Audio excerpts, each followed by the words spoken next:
ultimately we elect them, and they perform our policy and our will, if you would believe the hype. And for us to continue down this road again, and another situation like this, another nation building exercise, and lives and billions and trillions of dollars spent, you think, I'm not even clear what the mission is even at this point, even for those who are right now Republicans all bent out of shape against Biden. And of course, the Biden supporters are saying, well, Trump did this last time, and why are we even here in the first place? I mean, all these things are rightfully to be acknowledged and debated. But what a travesty for our allies and the people of Afghanistan. If this is not what they want as a general rule, here we go again, man. Be it the Afghanistan allies, be it the Kurds, or be it our allies in Vietnam. I mean, you can't be leaving people. Okay, so Joe Biden screwed up pretty big time. My understanding, my thought process, Joe Biden screwed up in the withdrawal process, didn't properly arm the troops, never would have seen the Taliban overrunning the country, despite the fact for the last 20 years, we've been talking about the fact that the Afghanis really don't stand up and fight for themselves. When it gets a little hairy in the war zone, they throw down their weapons and either surrender or run off. So this environment has been terrible. But at 21 years and counting, I mean, unless you're Liz Cheney, unless you want perpetual war and think we should keep troops there forever, well, this was going to happen someday. And yeah, you could have had a better parting with Afghanistan. You didn't have to let the country fall on your way out the door, perhaps, or at least the airport. At least we shouldn't have people trying to board C-130s externally and falling off airplanes in mid-flight. I mean, that's sort of a tragic look. It's terrible. It is. I've seen these pictures. It is just heartbreaking. And yes, given these circumstances, and again, we can look at the totality of our presence around the world, right? Well, we still got, troops in South Korea, right? So not an active war zone, but certainly a dangerous place. So I guess it depends on what you consider our national interests to be. But I would also say, Curtis, I don't think it's just as easy as, Afghan army folks throwing down their weapons when things get hairy. I mean, there's a whole culture over there of tribes and history and how they have done things and how they do business and how the corruption. I'm reading some of these articles on these issues. Some of these soldiers haven't been paid in 6 to 9 months. I mean, so it's one thing, what are you fighting for and who's paying me to do it? And now you announce, between Trump before and Biden now, oh, well, we're getting out. Well, how does that affect will? Not only are they not getting paid, now your allies are bolting out. And if it's not about spreading democracy, what are the Afghan army? What are they fighting for if not for us? And if we're not there, why would they bother? What? How about fighting for your own freaking country? What do you mean not fighting for us? What, the American people? You think some Afghani soldier gives a damn about the American people? Sure, maybe I'd be a little hesitant to get out there in a foxhole if I hadn't been paid 9 months. Yeah, that's troubling. But are we also supposed to pay their military in perpetuity? I mean, I was looking up. I got some articles, and I went to foreign sources. I went to the BBC. The BBC claims that we've exceeded $1 trillion. The American people have exceeded $1 trillion in expense in Afghanistan. And before we went on the air, you said something to me about the oil fields. Well, not the Afghani oil fields. The only thing going on in Afghanistan are what? Rare earth minerals, poppies and heroin production. And gas lines. So maybe not fields themselves, but certainly, but here's the other point, I guess, quickly on that, Crudy. I'm not seeing a whole lot of reporting on these ancillary issues. And who's training the Afghan army, right? Of the $88 billion that we spent, according to Political, just specifically 2/3 of foreign aid to Afghanistan since 2002. Well, how's Eric Prince holding up? Is he getting paid? How are the contractors doing? I mean, we can't have a continual suck cycle of money going into Afghanistan without practical results. And when you say fighting for your country, I mean, I'm not clear that, they think that the borders of Afghanistan are the same things that we have assigned to it, man. I just think there's totally different priorities and cultures on this. It's a tough slog, man. Well, I'm going to throw out a few more stats, Tom. And I can't speak to Eric Prince. I thought he was in Iraq with Blackwater. But at the peak, the U.S. had 110,000 soldiers in Afghanistan. 110,000. We were spending $100 billion a year fighting the counterinsurgency. And now at the tail end here, we got less than 5,000 troops. And yes, absolutely, Joe Biden should have handled this differently. To think that the Afghan troops were suddenly, after 20 years of showing no courage, no spine, no discipline, suddenly they were ready to take on the Taliban. Well, clearly they were not. So you leave the American troops long enough to clear out the embassies and to clear out the American people and maybe some translators, which has been a big issue with the Biden administration, not clearing out their translators. Those people are very vulnerable. They were working with the U.S. troops. You withdraw your troops and guess what? They die. Well, I get that, but what about the other troops that were also? I mean, it's not just the translators. Anybody involved in U.S. support there. I mean, how do you declare that the translators are more valuable, perhaps, than the actual Army folks that you've been training? We're going to bring everybody?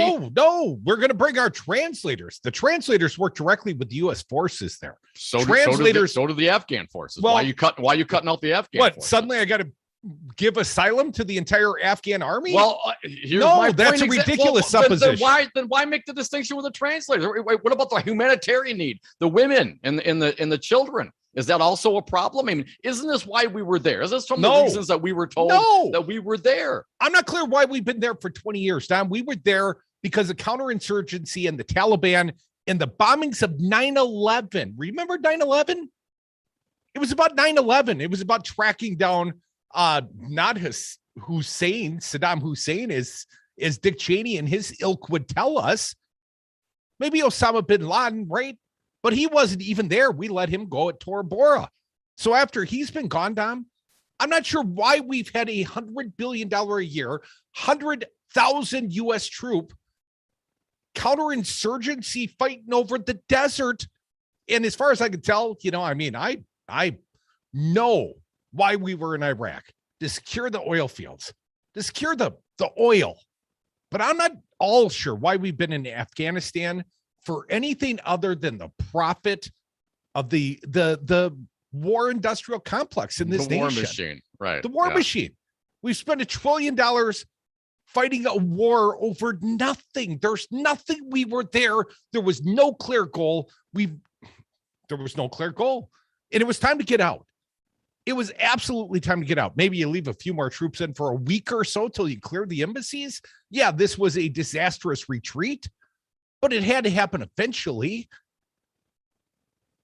And we've heard what? Never had to happen like this. You could have waited 6 months. We've been there 20 years. 6 months more for what? To have a orderly withdrawal. There wouldn't have been an orderly withdrawal. What are you talking about? You're going to tell me there are no circumstances that could have avoided what we're seeing on the screens today. We could have put more troops in. Saying there 6 more months to take the time. 6 more months. Secure the airport, to back out, to load the people up, plane by plane, one by one, get them out, decide who you're getting, and get them out. Do the logistics, get the operation done.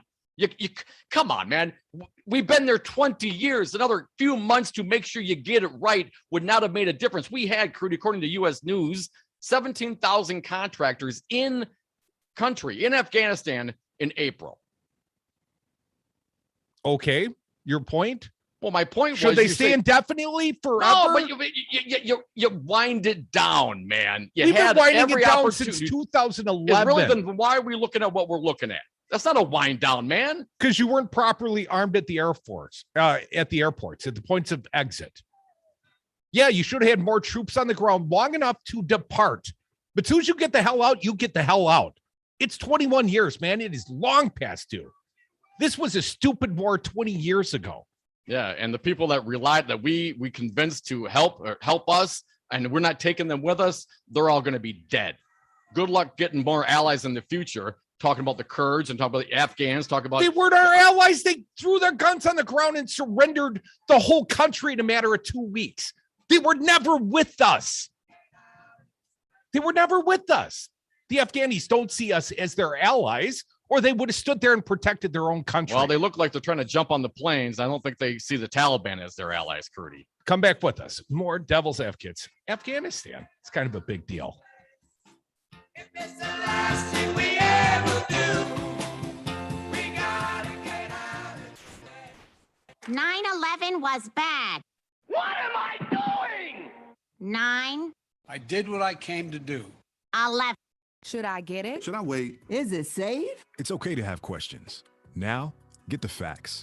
Visit getvaccineanswers.org so that you can make an informed decision when COVID-19 vaccines are available to you. Brought to you by the Ad Council. President Biden's American Jobs Plan would invest in clean energy jobs, move the country towards clean power, and create millions of good-paying jobs for families like yours. It's the most progressive plan to create American jobs in decades. Members of Congress need to hear that this plan would help you and your family. Join Move On's fight to help working families. Text ACT to 668-366 to join Move On. Message and data rates may apply. Paid for by MoveOn.org Civic Action. Pa, why can't we telegraph while riding a horse? Son, there ain't no one to blame but Jeffro. He was riding old Betsy the Stallion, tip-tapping away at his telegraph when blam, ran right into the side of the saloon. Well, if Jeffro can't do it, neither should you. Don't text and drive. Visit StopTextStopWrecks.org. A message brought to you by the National Highway Traffic Safety Administration, Project Yellow Light, and the Ad Council. The Devil's Advocates. There are lots of people that haven't made up their mind on this race. And you think, how could that be? No, there are. There are a lot of people that could still make a decision all the way on election day down. Undecided voters are the biggest idiots on the planet. Try giving short, simple answers. Like you'll go person, woman, man, camera, TV. Yosemites, Yosemite. Because freedom. You let him try violin because you love him. And if you love him that much, love him enough to make sure he's buckled up and in the back seat. Find out more at nhtsa.gov/the right seat. Brought to you by the National Highway Traffic Safety Administration and the Ad Council. Well, come on, all of you big, strong men. Uncle Sam needs your help again. Got himself in a terrible jam way down yonder in Vietnam. Put down your books and pick up a gun. We're gonna have a whole lot of fun.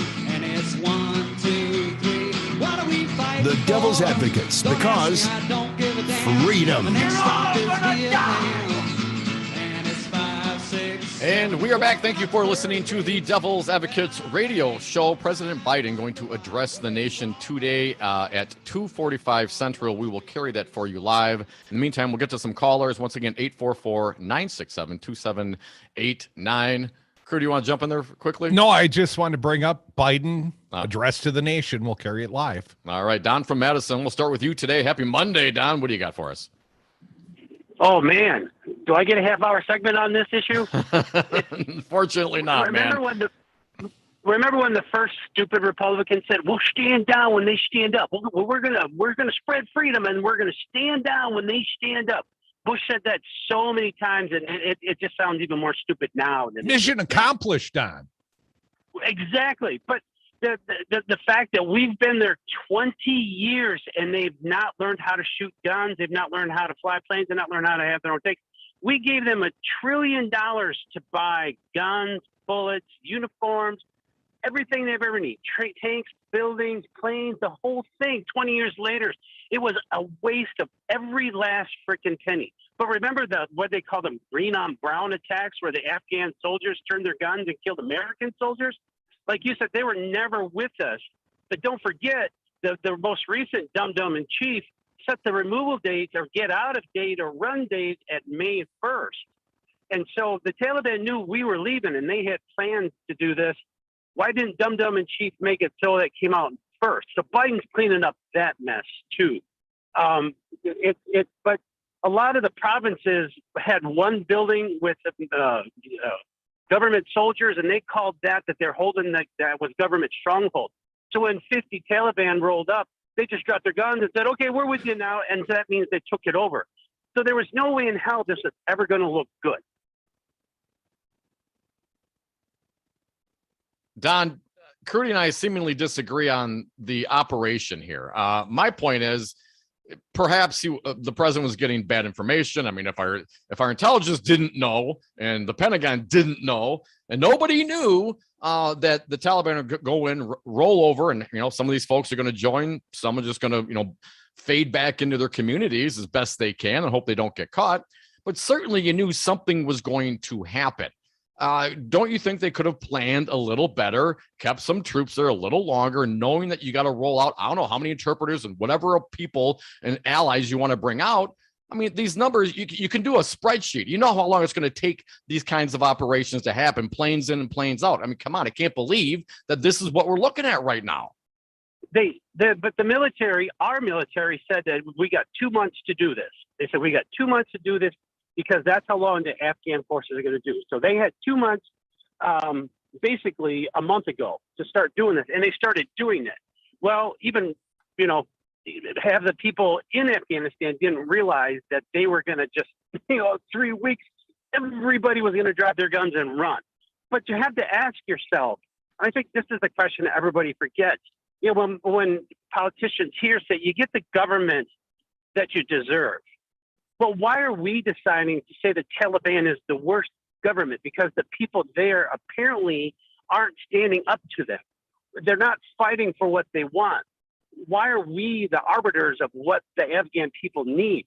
This is what, there's millions and millions of Afghanis over there, and how many hundreds of thousands, if even 100,000 Taliban? Is this what they want? Are they getting what they want? It's just going to take, I'm sorry, it's going to take a lot of pain to get there. But, it's just, why are we standing up to Afghani people? And then when it comes time for them to stand up on their own, they can't do it. And they haven't done it in 20 years, Don. Appreciate your call.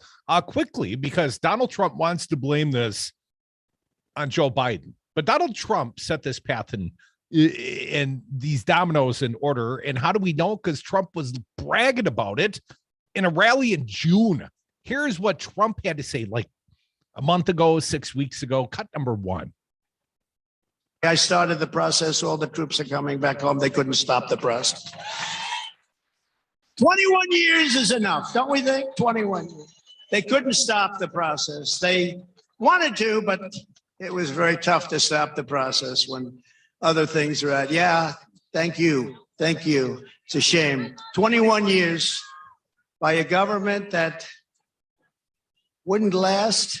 The only way they last is if we're there. What are we going to say? We'll stay for another 21 years, then we'll stay for another 50. The whole thing is ridiculous. So we're bringing our troops back home. I'd have to say this is the first time I can remember that I completely support Donald Trump. Everything he said there. Yes, you started this problem. Yes, you handcuffed the Biden administration, although they handled this very poorly. I have no doubt, Dominic. But 21 years was enough, and they were never going to stand up. We've been propping them up for 20 years, propping them up with nation building and money and troops. I mean, the bulk of our $1 trillion expenditure, counterinsurgency. So the Taliban's been weakened? No, they took the whole country back from us in 2 weeks. And all the armaments that we had. I mean, I'm not clear that they're, throwing the helicopters in the ocean, Crudy. This isn't, what I'm saying? A lot of these, you see the vehicles that are being taken over and the land that's being taken. They have it all now. But here's my ultimately though, why once Osama bin Laden was found in Pakistan, well, why the continuation? Why would we still be there year after year after year after year? What was the mission? How do you define victory? I haven't heard anybody talk to those issues. What does victory look like in Afghanistan? Bush, Obama, Trump, Biden? There is no victory. There's only defeat. I've been against every war in my lifetime, man. Vietnam, Grenada, Afghanistan, Iraq again. There hasn't been a damn good war, quote unquote. Not that there's any good wars. You enlisted in the first Iraq War, man. What are you talking about? I was a persuadable youth. Patriotism, wrecking my life. That and friendship with you. Come back with us. More Devil's Advocates. Plenty of your opinions up to Joe Biden addressing the nation on Afghanistan at 2:45.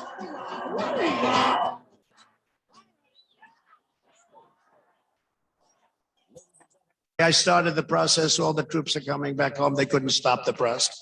I did what I came to do. They couldn't stop the process. They wanted to, but it was very tough to stop the process.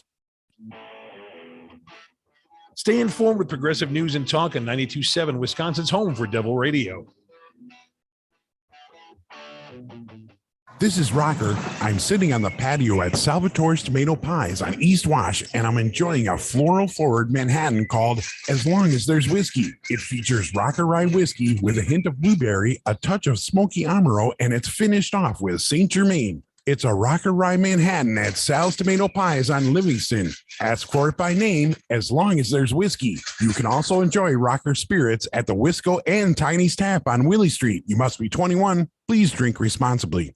This is Crudy, and I recommend calling Dave and the team at Community PC to solve all your computing needs. What do I call Community PC? Because I don't want to learn new things about tech, because I don't want to call the manufacturer's customer service line and waste half the day of my life, because I don't want to ask my kid for help and have him respond, okay, boomer. Just call Community PC at 608-268-7178 for their patient service. Just let Community PC fix it. 608-268-7178. Call.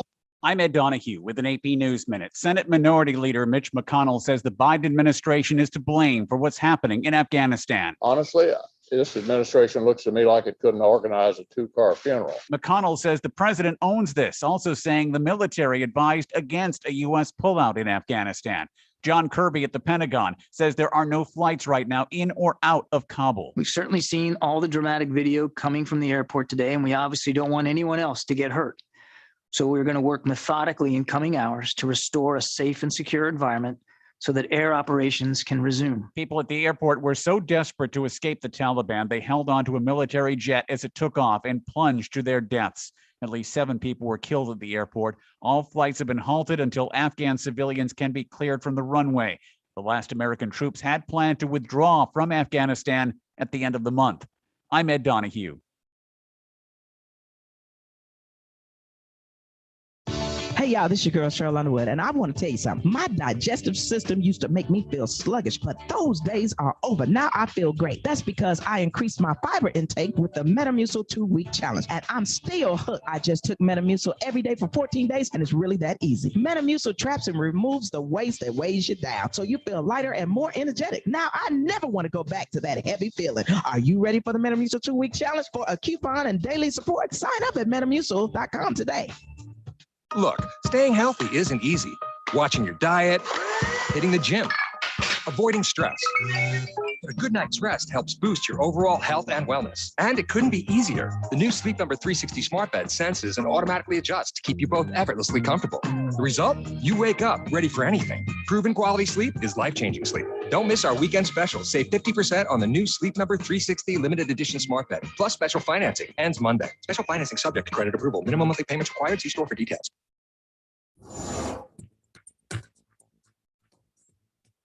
For Devil Radio, 92.7 FM and WTTN 1580 AM. I'm Luke Mathers with your headlines. Late Saturday evening, a 17-year-old Madison High School student was fatally shot outside of a large party held near Camp Randall Stadium in a drive-by shooting, according to law enforcement officers. The incident occurred just before midnight. An ambulance took the teenager to the hospital where life-saving measures were administered, but the male teenager died. The Wisconsin National Guard deployed 3 Black Hawk helicopters and 23 soldiers last week to assist in putting out wildfires in California and Washington State. The Wisconsin Guard participated in a similar mission in 2020, and the crews from Madison and West Bend will provide air assistance in the firefighting efforts. Forecast of sunshine today with winds up to 10 miles an hour and a high today of 81 degrees. Clear skies expected this evening with an overnight low of 57 degrees. You're listening to Devil Radio, 92.7 FM and WTTN 1580 AM.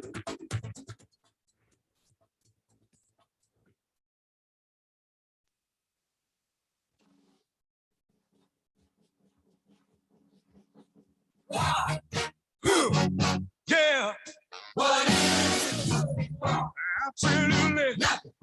Devil's Advocates, tackling the issues you're not allowed to talk about at the dinner table. Welcome back to the Devil's Advocates Radio Show, the Monday edition. I am against the war in Afghanistan. I wanted to end it 19 years ago. And I'm going to read quickly, and then we're going to get to the phones. Lots of people have opinions today at 844-967-2789. I want to read a tweet from Bernie Sanders. I turn to Bernie in moments like these. Foreign policy matters. After 20 years of U.S. effort, the loss of 2,448 soldiers and $1 trillion spent, Afghanistan was left with a corrupt government and an ineffectual military. At this moment, we must do everything we can to evacuate our allies and open our doors to refugees. Now, Dominic, one of the places that will open its doors, I hear Fort Bliss, Texas, and Fort McCoy right here in Wisconsin. Sparta, that's sort of western Wisconsin. That's 60,000 acres, and that's where I used to be stationed. And they brought 14,000 Cuban refugees through that camp back in the 1980s. Tom. They've done this before, and we're going to see lots and lots of Afghani refugees right here in the state of Wisconsin soon. 844-967-2789. I believe Catherine from Madison is next. Welcome, Catherine. What do you got for us? Hi, Catherine. Hi, Dominic. I was just calling because I really believe that Biden is the first person to do what he knew was going to happen, what every other president knew was going to happen. I think they always knew this was going to be a mess, and they didn't want to be the president that took us out of there and faced this kind of a mess.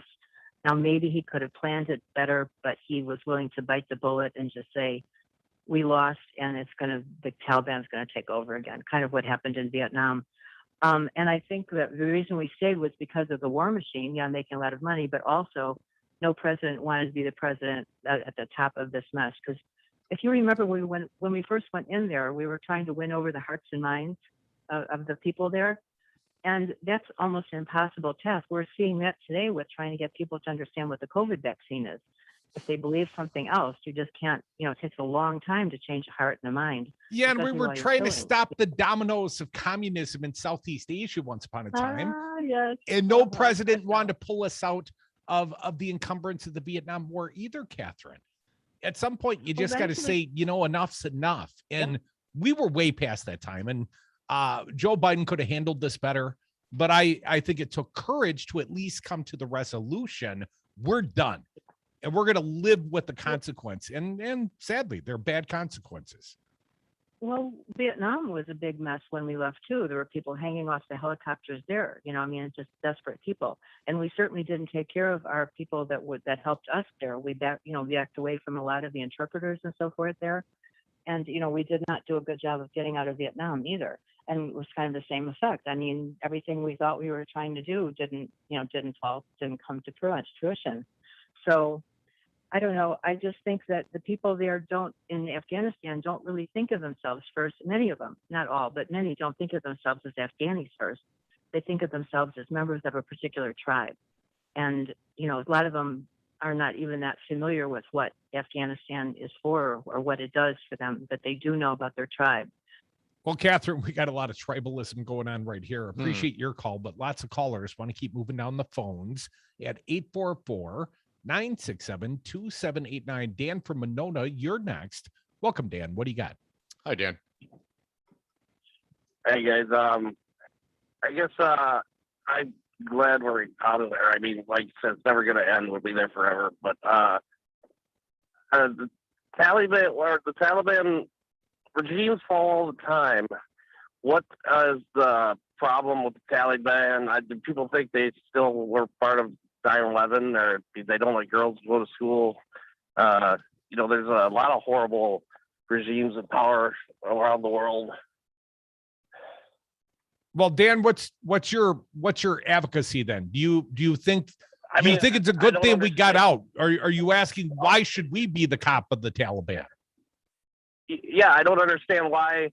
I guess I don't even. Why the Taliban's in power now? Big deal. It happens all the time, all over the world. Dan, you make a good point. there's bad regimes all over the world. Yeah, and And- some of them are our allies. We have secret bases in Saudi Arabia, for crying out loud. I want to talk about what motivated, as being reported, Osama bin Laden. Of course, you got the infidels in Saudi Arabia. Can't Well, have that. There were Taliban today being reported on American journalist sites, I believe CNN, saying no more U.S. troops in our country. At some point, maybe you get sick of being occupied. 21 years, let's say, maybe you get sick of the American troops occupying your nation. And before the Americans, it was the Russians. And before the Russians, it was the British. And it's never gone well for the occupying force in Afghanistan. 844-967-2789. Monday, still a Monday. Still struggling with my mouth. Susan All right. from Madison. Welcome, Susan. What do you got for us? Hello, Susan. Hey, Susan. Hold on, Susan. We're going to keep moving. Jack from Merrimack.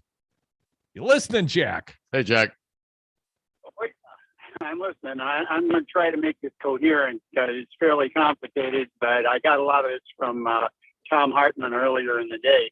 First of all, the guy that negotiated this whole mess was, of course, Donald Trump, but he did it by pressuring Pakistan to release the guy from prison, who was in prison in Pakistan, and now he is claiming the presidency of Afghanistan. Abdul Ghani Baradar. Yeah, I can't pronounce his name, but you got the right guy. Secondly, apparently, according to BBC sources, the Taliban was essentially going from village to village and talking with the local troops and saying, you join us when the time is right and the Americans leave, and we will leave you and your families alone. And that's a pretty powerful incentive, which means that the troops basically said, yeah, we're not going to fight. So those are the two main things that are going on, and you can give a lot of thanks to Donald Trump for them. Well, you know what, Jack, and I appreciate your call, my friend. I blame Dick Cheney. I blame George W. Bush, and I blame them most. I mean, even Donald Trump inherited this crap from Obama, who inherited this crap from W. I mean, this all sources from W. And I mean, Obama had his own blood on his hand in regards to Afghanistan. You remember the surge? Got to have more troops and more troops. Got to do a surge in Afghanistan, or what will happen? Or what? Or you'll look bad in the newspaper for a news cycle or three. I mean, Joe Biden's going to look bad in the newspaper, and Republicans, conservatives, and Fox News and right-wing talk media, they're going to crush Joe Biden on this topic for a couple days. And then they're going to go back to clamoring about the border and coronavirus coming over the border. I thought you didn't believe in coronavirus. Well, when it's immigrants, we believe in it. Right. And they're not going to want the refugees from Afghanistan, the very same ones that they're going to criticize Joe Biden. Oh, Joe, you created millions of refugees. Oh, we don't want any of them, right? It's a very predictable outcome.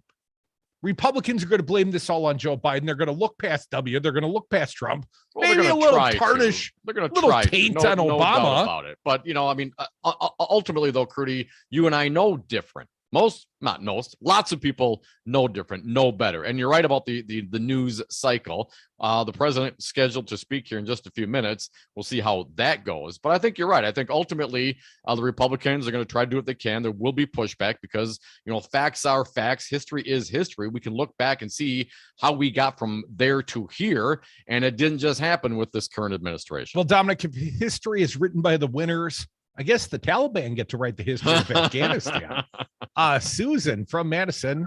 Susan, you there? Hi. Hey, Susan. Hey, welcome. I was there. I didn't get how you're welcome. I didn't think ever that you'd agree with Mitch McConnell, but you just did today because he told, I don't know if you heard what he said about President Biden, but it doesn't matter because whoever did this was going to be blamed. Even if Trump had done it, there have been a lot of blame going around. And the fact is, my husband was in Vietnam. Our son was in Afghanistan twice. This has to stop, and we cannot rely on mercenaries like Blackwater to work for us anymore. We have to have our own military and fight our own wars if we're going to be in war. That's my opinion, And I'm not blaming Biden for this. This would have happened regardless.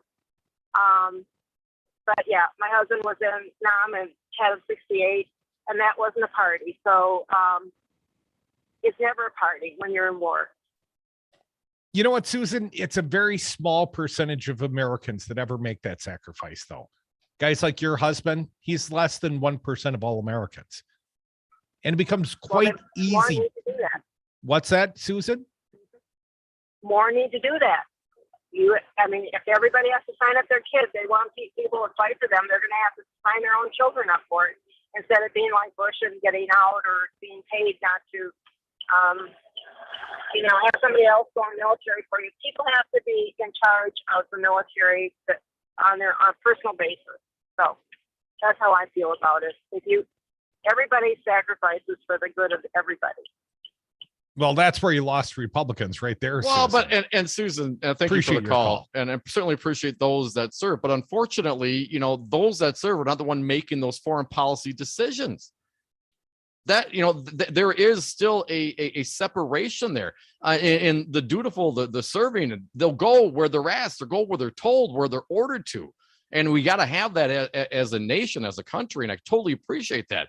But man, the people at the top, what is motivating these decisions from these different administrations? That's very concerning.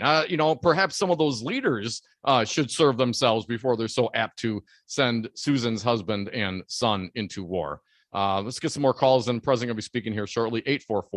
844-967-2789. LA Tom, you are next. Welcome, sir. What do you got for us? Hey, Tom. Hey, guys. First off, we the people are the government, and we must never forget that. And the Republic Foxcons are horrible for business. The bottom line is follow the money. It's all about the money. It's about the money with the big media corporations. It's about the money and power of George War Criminal Bush. That's what that W stands for, if anyone did not know that. And he opened the gates of hell on this thing. And honestly, I never, how much I dislike Trump. But you know what? I still was like, why are we all of a sudden trying to clean up Bush's profile? Because I'll tell you what, he's the one that created this. They wanted Afghanistan because, they didn't go after Saudi Arabia, which is the 14 of the 16 hijackers were from. Osama bin Laden wasn't even in Afghanistan. He was actually in Pakistan getting dialysis treatment. But was it his brother or his father that was hanging out at the Carlisle with H.W. Bush the day that 9/11 went off? That actually could fly away without everything else being grounded. Right. Unfortunately, that's when we start getting into all the conspiracy stuff and all that stuff. All I'm saying is we need to get money completely out of politics. We need to get media back in the hands of we the people, so it's no longer for profit. We need to stop privatizing everything that we the people all share in common. Just like that woman said a second ago about the military and how we need to get it out of Blackwater's hands, we need to get it out of private contractors' hands. But I'll tell you what, it's not going to happen if we can't get money out of politics. It's going to be the same old, same old. It's going to be the same poor young guys that are basically fighting for these imperialistic wars and ways for people to get richer and richer, like the Cheneys and Bushes, and unfortunately probably the Obamas, and unfortunately, I don't know, maybe even Joe Biden. I don't know. Well, Joe Biden's son served in the military. Bo was a veteran, and I would say it is the poor, the dumb, and the patriotic. And I checked all three of those boxes at a certain time in my life. Come back. The president of the United States addresses the nation on Afghanistan. More devils. Fool me once, shame on.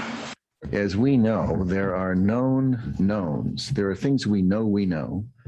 We also know there are known unknowns. That is to say, we know there's some things we do not know. You fool me, we can't get fooled again.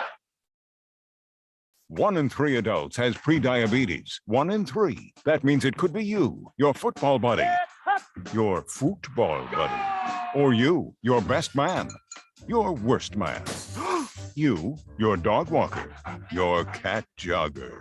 While 1 in 3 adults has prediabetes, with early diagnosis, prediabetes can be reversed. Take the risk test at doihaveprediabetes.org. Brought to you by the Ad Council and its prediabetes awareness partners.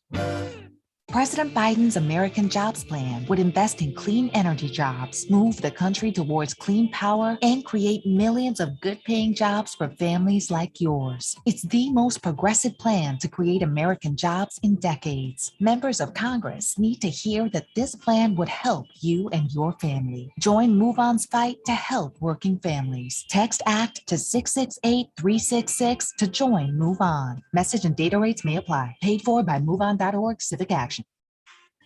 Hi, this is Dom from the Devil's Advocates inviting you to join us on patreon.com. Patreon allows for our audience to access exclusive programming not available anywhere else and gives you the ability to directly support the greatest radio show ever. History's patrons have supported the works of Michelangelo, Leonardo da Vinci, Monet, and now with your support, the Devil's Advocates. So please go to patreon.com and search the Devil's Advocates to pick your subscription. That's patreon.com and the Devil's Advocates, the greatest radio show ever.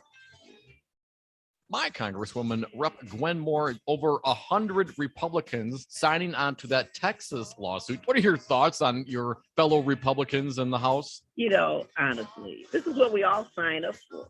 This is a democracy. You run races. I've been involved in races where people lose, and I'm ashamed of the fact that we had one congressman, I guess he's brand new, who voted for this nonsense. Listen to Devil's Advocates live weekdays from 2 to 5 p.m.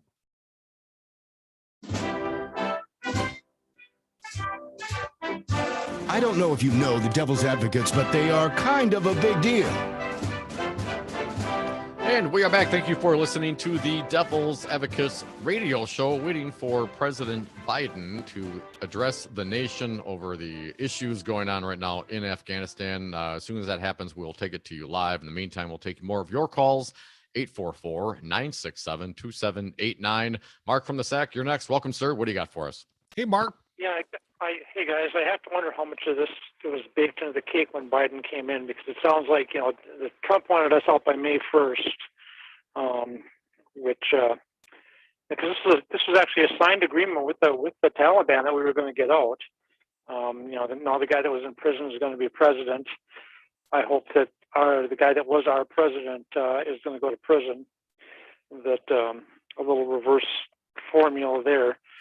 But I mean, hang on. I want to be clear about this, Mark. You mean the Afghan president who was propped up by the U.S. government? You believe that he was basically in charge of such a corrupt organization that he should no longer be a free man?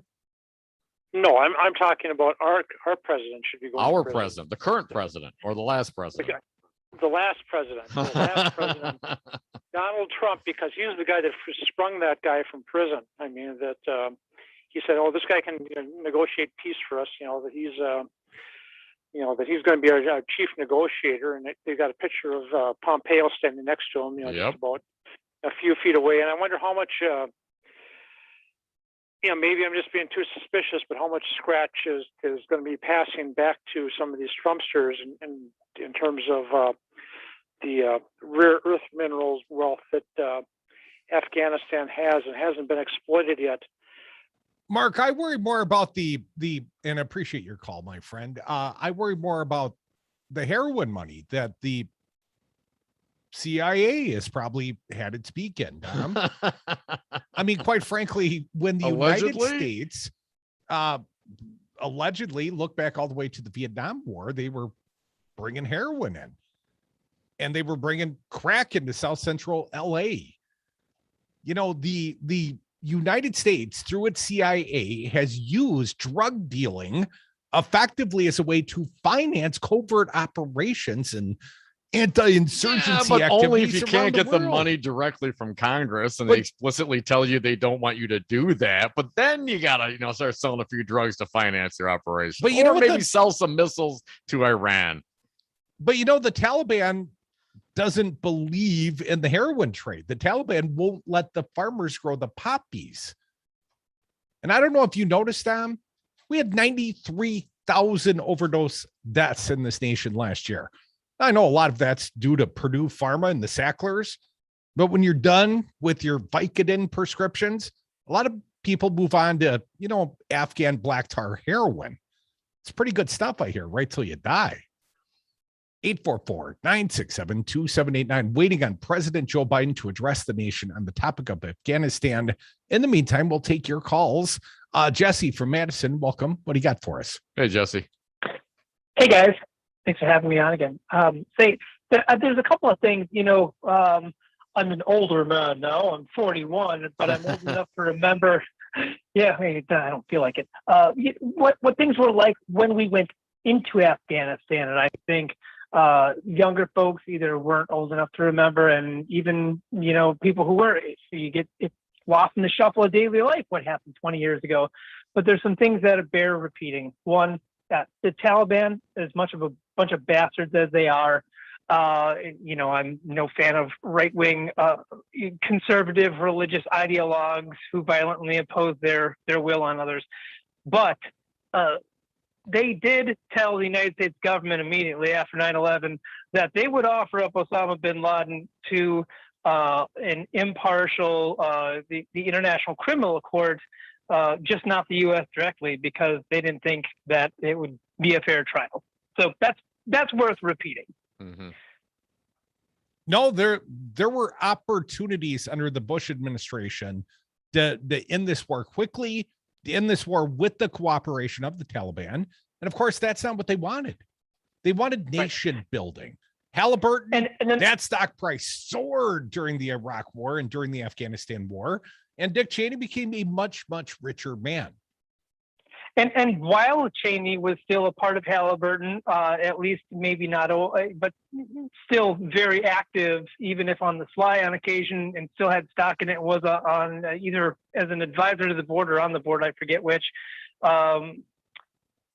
Just remember that before 9/11 happened, the Bush administration was actively negotiating with the Taliban to put an oil pipeline right underneath the entire length of Afghanistan. So that was a thing we should remember too.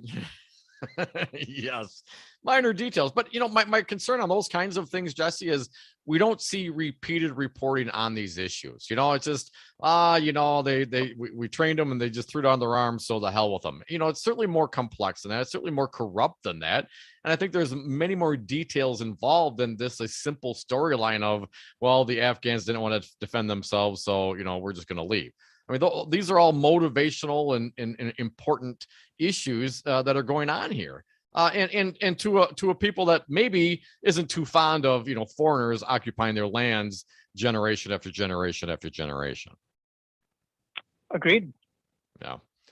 All right. Good call, man. Appreciate it, Jesse. 844-967-2789. I saw a piece in the Daily Mail here, Crudy, about this Mullah Abdul Ghani Baradar. And apparently he was released from Pakistan 3 years ago at the request of the U.S. government. And just 9 months ago, he posed for pictures with Donald Trump's Secretary of State, Mike Pompeo, to sign a peace deal in Doha, which is Qatar, which today lies in tatters, the peace deal. They go on to report, let's see here, Baradar, in 2010, the CIA tracked him down to the Pakistani city of Karachi in February, and that year the Pakistani intelligence service arrested him. But in 2018, he was released at the request of the Trump administration as part of their ongoing negotiations with the Taliban in Qatar on the understanding that he could help broker peace. In February of 2020, Baradar signed the Doha Agreement, in which the U.S. pledged to leave Afghanistan on the basis that the Taliban would enter into a power-sharing agreement with President Ashraf Ghani's government in Kabul. He was pictured, as mentioned, with Secretary Pompeo, who, quote, urged the Taliban to seize this opportunity to forge a political settlement and reach a comprehensive and permanent ceasefire. Pompeo welcomed Afghan leadership and ownership of the effort to end 40 years of war and ensure that Afghanistan is not a threat to the United States or its allies. I was just reading a little research, Dom. A few years after the Taliban came to power, they began a campaign to eradicate Afghanistan's opium crops. The success of Afghanistan's 2000 drug eradication program under the Taliban government was recognized by the United Nations as a monumental feat in that no other country was able to implement a comparable program.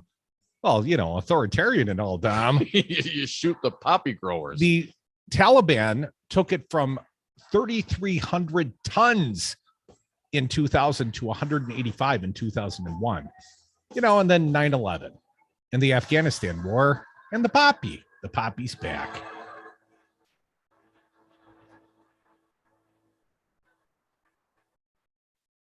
That old Beach Boys song, Bomberan. Anyway, 9/11. Hi, this is Brad from Zero Res. If you need someone to help with your carpet cleaning, business or residence, please give us a call. We have the best system available and an amazing team of friendly technicians. Call us at 848-9000 or schedule online at zeroresmadison.com. Hey, what's going on? Oh, didn't you hear? Knuckleheads is moving locations, but not to worry. Knuckleheads will still be on State Street and your best shop for CBD and wellness. And it's going to be at 520 State Street on ground level, which is 100% handicap accessible. Stop by the new digs from 10 a.m. to 9 p.m. any day of the week and get 15% off when you mention Devil Radio. I'm Lando Commando, and I'll see you there at our new location, 520 State Street. Hey, it's Pizza Box Mike. I've got a show outside the Pizza Box. Be sure to listen on Saturdays at noon on Devil Radio. There is a reason why they won't let me on Facebook anymore.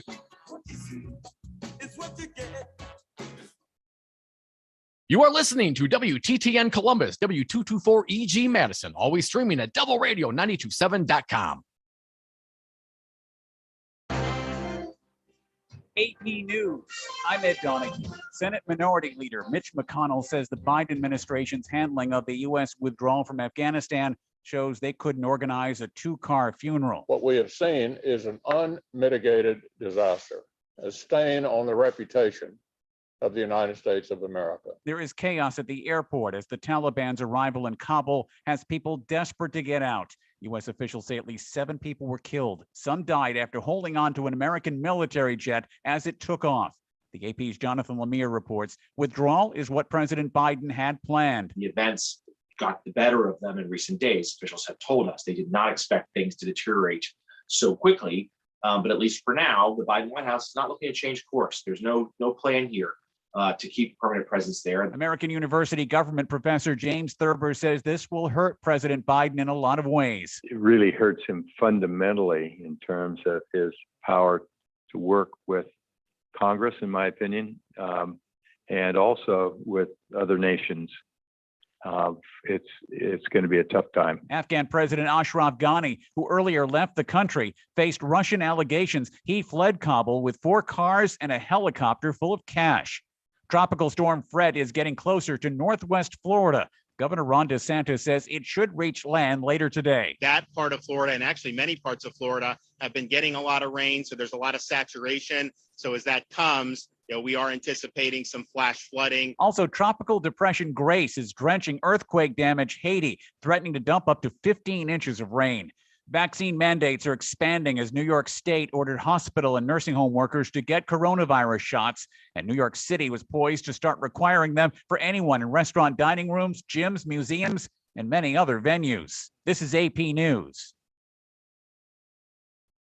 Hey, y'all, this is your girl, Cheryl Underwood, and I want to tell you something. My digestive system used to make me feel sluggish, but those days are over. Now I feel great. That's because I increased my fiber intake with the Metamucil 2-week challenge, and I'm still hooked. I just took Metamucil every day for 14 days, and it's really that easy. Metamucil traps and removes the waste that weighs you down, so you feel lighter and more energetic. Now I never want to go back to that heavy feeling. Are you ready for the Metamucil 2-week challenge? For a coupon and daily support, sign up at Metamucil.com today.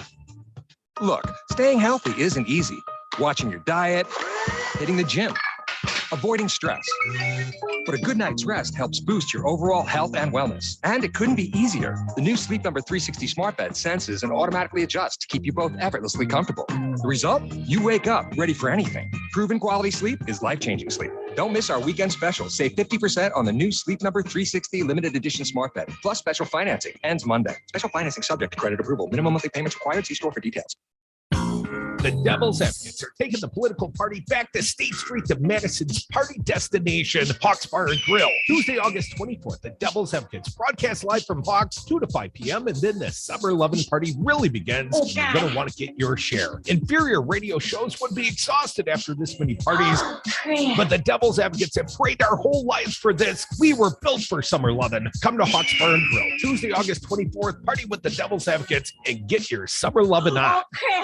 This is Rocker. I'm sitting on the patio at Salvatore's Tomato Pies on East Wash, and I'm enjoying a floral-forward Manhattan called As Long as There's Whiskey. It features Rocker Rye whiskey with a hint of blueberry, a touch of smoky Amaro, and it's finished off with St. Germain. It's a Rocker Rye Manhattan at Sal's Tomato Pies on Livingston. Ask for it by name, As Long as There's Whiskey. You can also enjoy Rocker Spirits at the Wisco and Tiny's Tap on Willie Street. You must be 21. Please drink responsibly. Our mission should be narrowly focused on counterterrorism, not counterinsurgency or nation building. That's why I opposed the surge when it was proposed in 2009 when I was vice president. And that's why as president, I'm adamant we focus on the threats we face today in 2021, not yesterday's threats. Today, the terrorist threat has metastasized well beyond Afghanistan.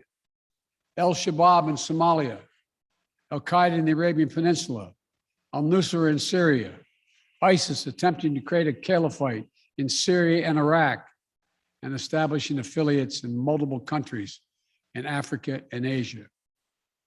These threats warrant our attention and our resources.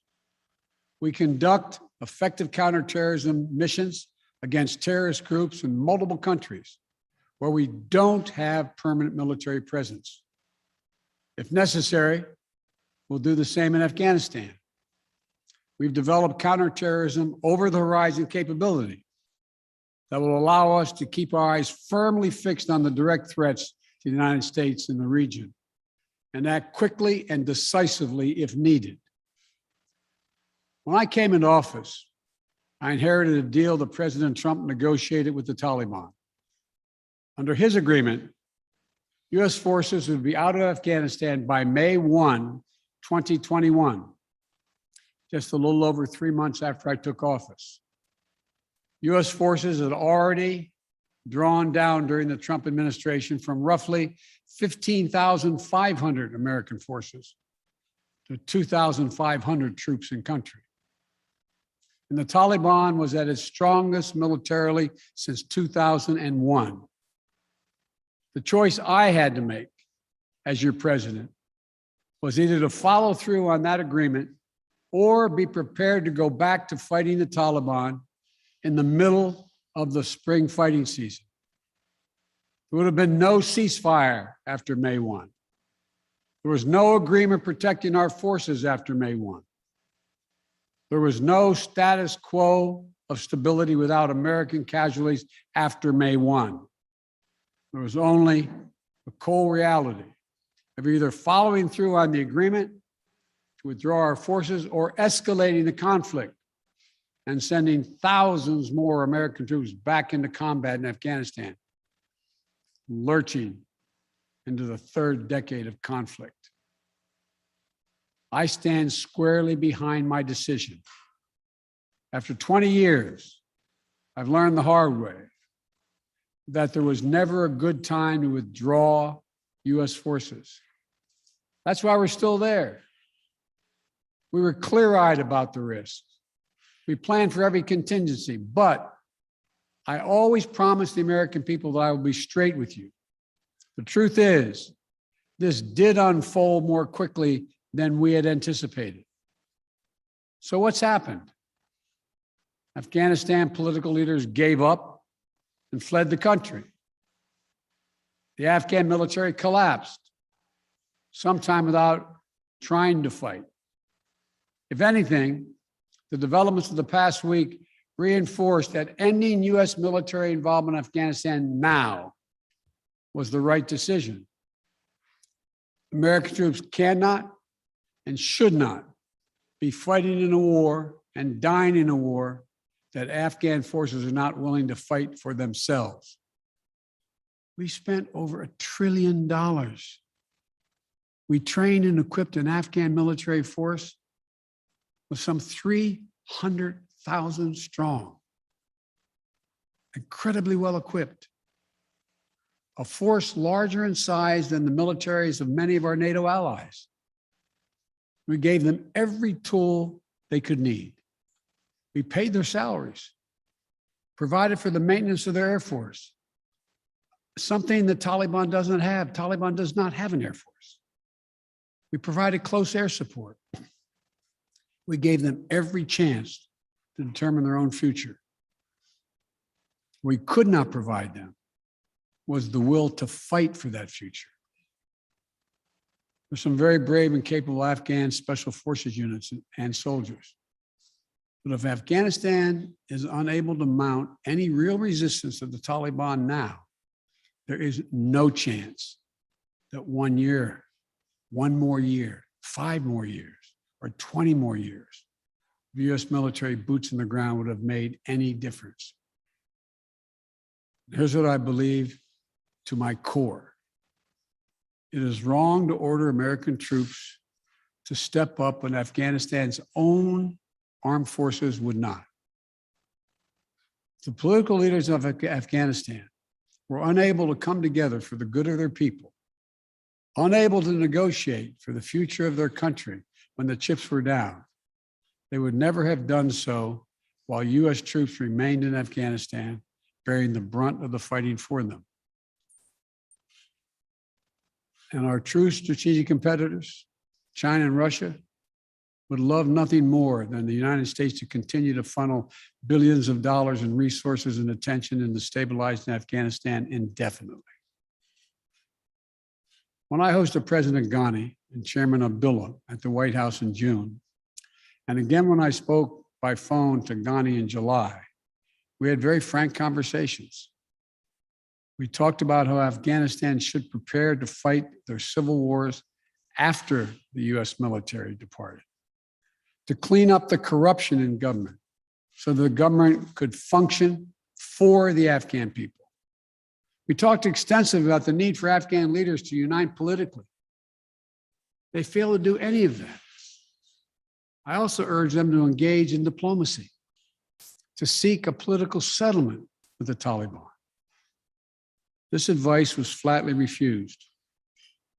Mr. Ghani insisted the Afghan forces would fight, but obviously he was wrong.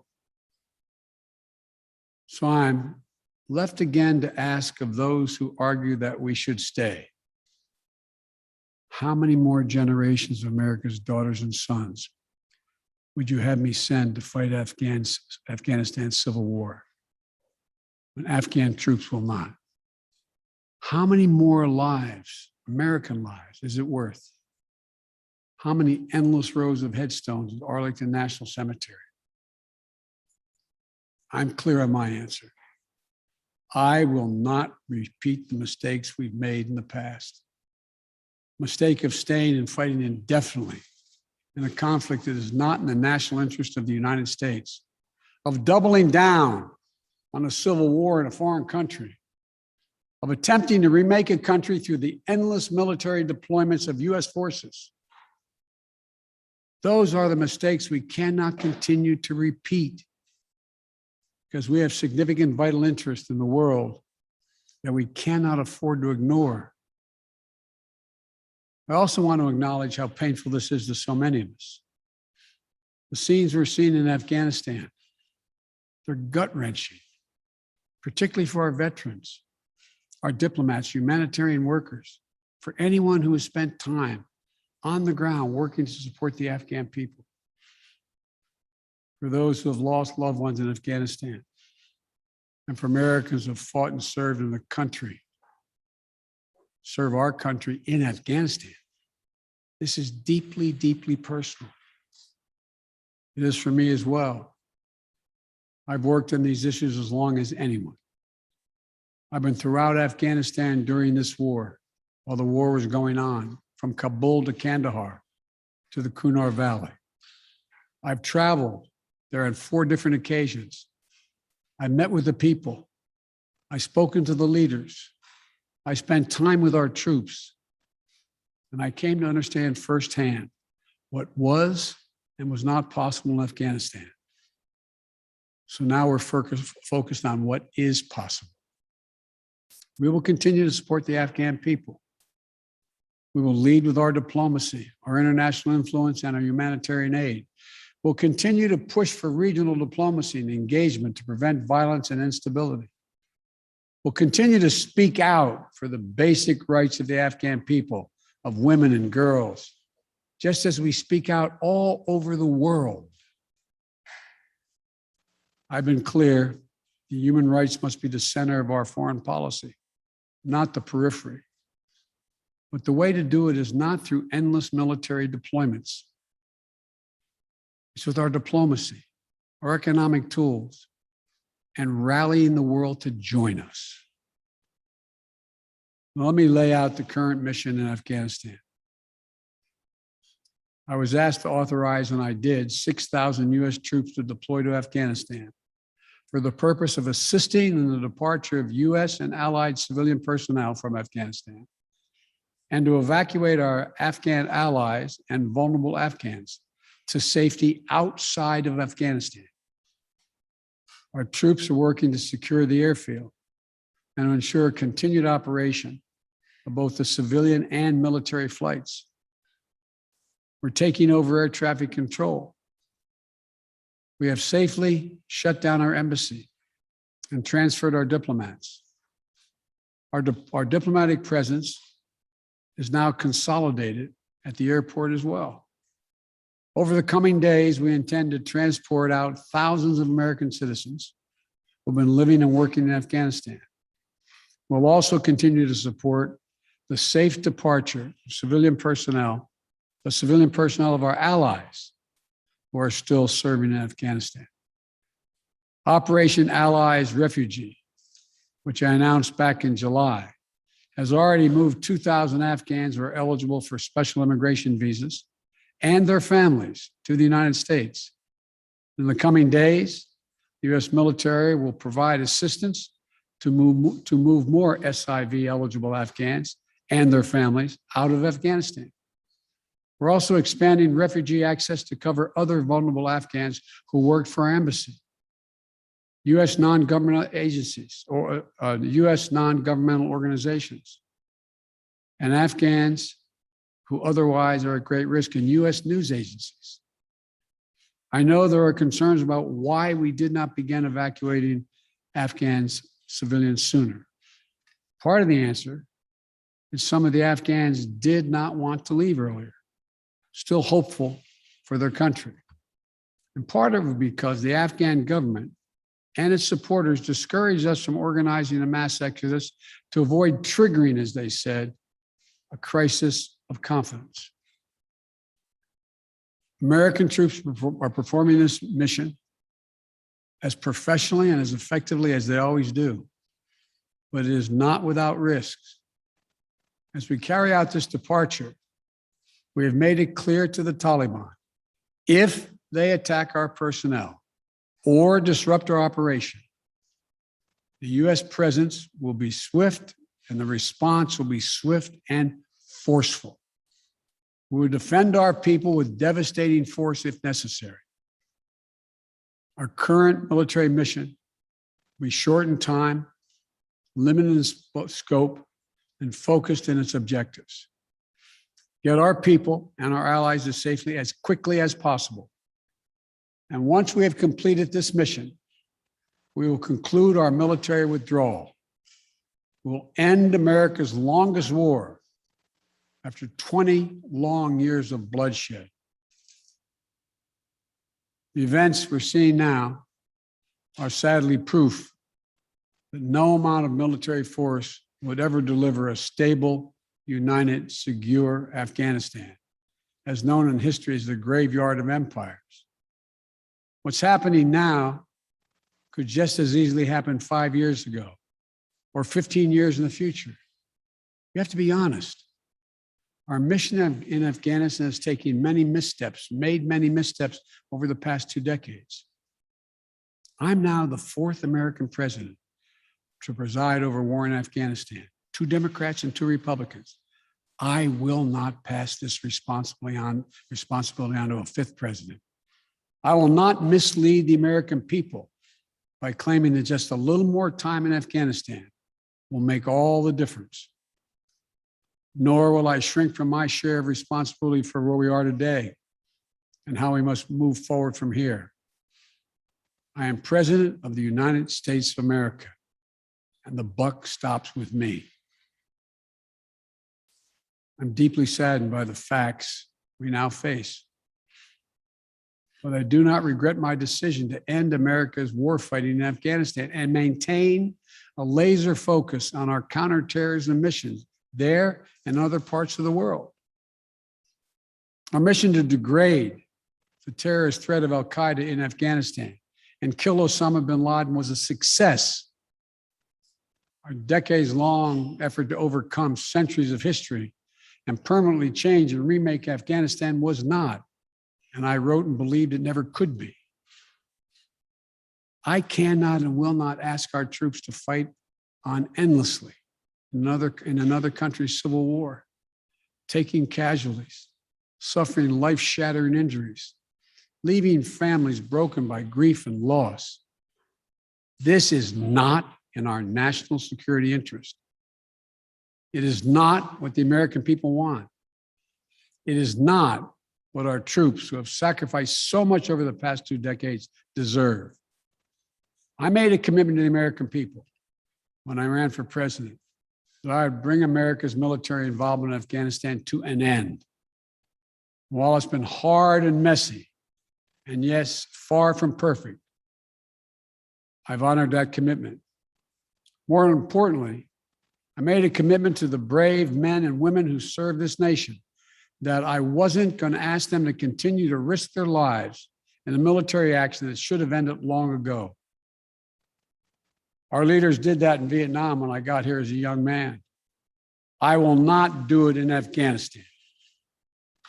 I know my decision will be criticized, but I would rather take all that criticism than pass this decision on to another president of the United States, yet another one, a 5th one, because it's the right one. It's the right decision for our people, the right one for our brave service members who risk their lives serving our nation.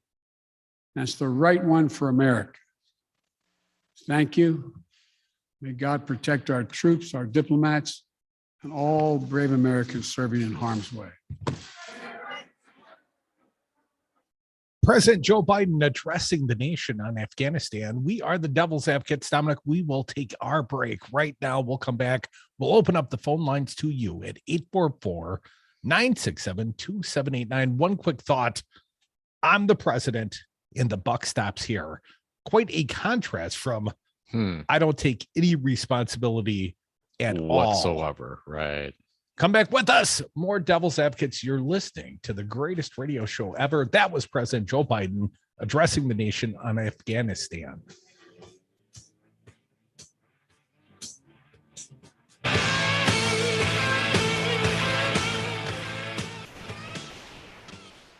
I did what I came to do. I'm not down for voter suppression in my No, state. right. This. It's got to be easy. It was great to have these options. We should have these options. We should have days off for people to go vote. We should expand the availability, the ease of our own citizens in this country to participate in self-governance. Republicans, why are you so opposed to that? Because they lose those elections. Listen to Devil's Advocates weekdays from 2 to 5 p.m. President Biden's American Jobs Plan would invest in clean energy jobs, move the country towards clean power, and create millions of good-paying jobs for families like yours. It's the most progressive plan to create American jobs in decades. Members of Congress need to hear that this plan would help you and your family. Join Move On's fight to help working families. Text ACT to 668-366 to join Move On. Message and data rates may apply. Paid for by MoveOn.org Civic Action. Is that a faucet running? That's not a faucet. That's a river rushing through the forest. Forest rivers provide over 100 million people with clean water to drink. What? I can't hear you because of the vacuum. That's not a vacuum. That's the trees in the forest cleaning up the air we breathe. I didn't know the trees were so amazing. Yep, and the forest gives us shade, trees to climb. That's awesome. Let's go explore some more. Visit the forest today and enjoy all it does just for you. To learn more about the forest and find one near you, go to discovertheforest.org. Brought to you by the U.S. Forest Service and the Ad Council. The Devil's Advocates. James Santel, he's a former U.S. attorney. He's our guest live on Brady. Once again, a pleasure to be with you, gentlemen, to talk about the latest news breaking as we speak. The FBI raided Michael Cohen, Trump's personal attorney, but once they got there, then they went back and got a more thorough warrant and said, we'll take everything. My first reaction is you need to teach criminal constitutional law. You've got it just right in terms of the process. They are kind of a big deal. This is a really big deal.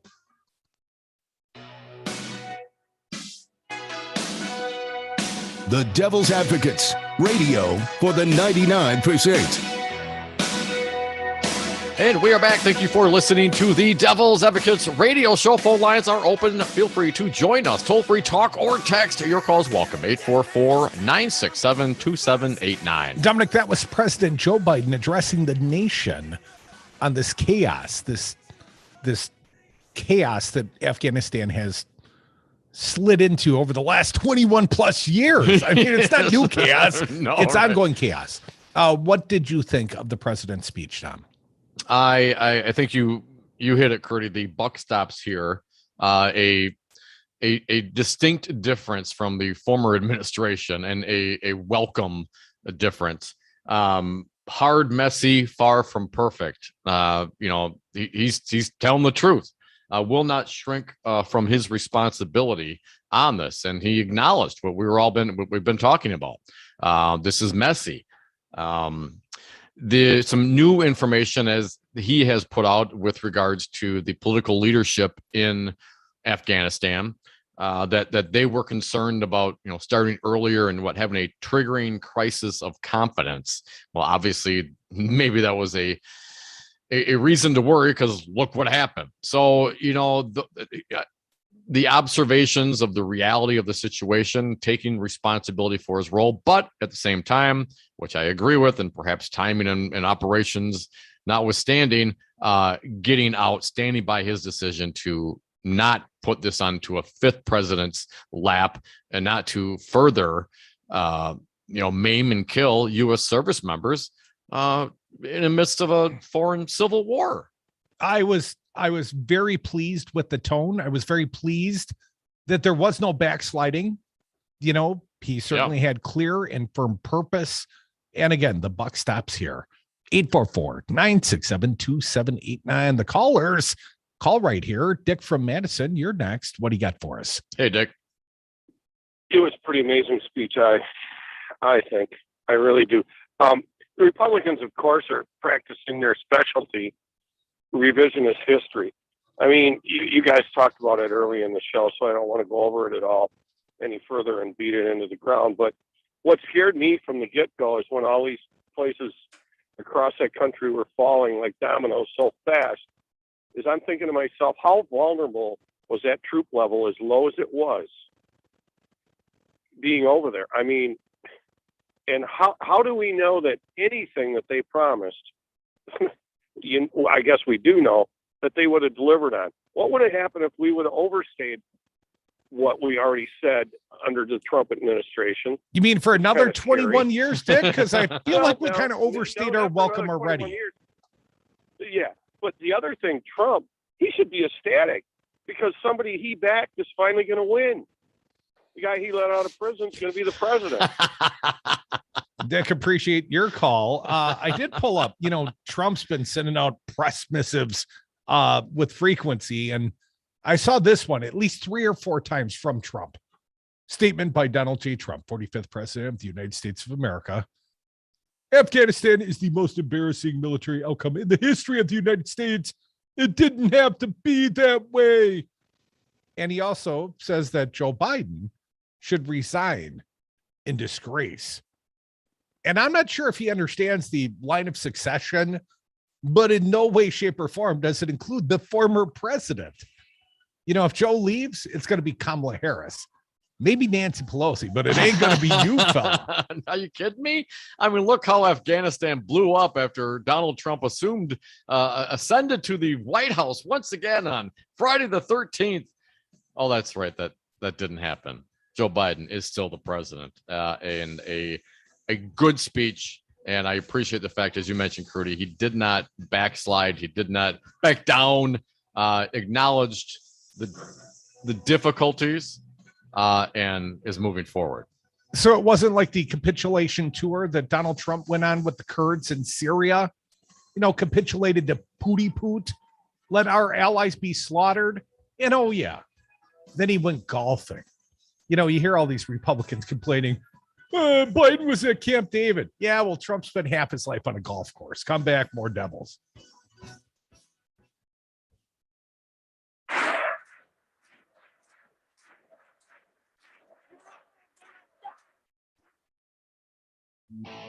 Taking on Righty Whitey Talk Radio on both sides of the dial from McFarland to Wanakee, Devil Radio 92.7 FM and WTTN 1580 AM. Hi, this is Brad from Zero Res. If you need someone to help with your carpet cleaning, business or residence, please give us a call. We have the best system available and an amazing team of friendly technicians. Call us at 848-9000 or schedule online at zeroresmadison.com. This is Chad Spate. Are you thinking about improving or expanding your home? At Chad's Design Build, we're committed to making your home comfortable, healthy, attractive, durable, and sustainable. In fact, those commitments spell our name.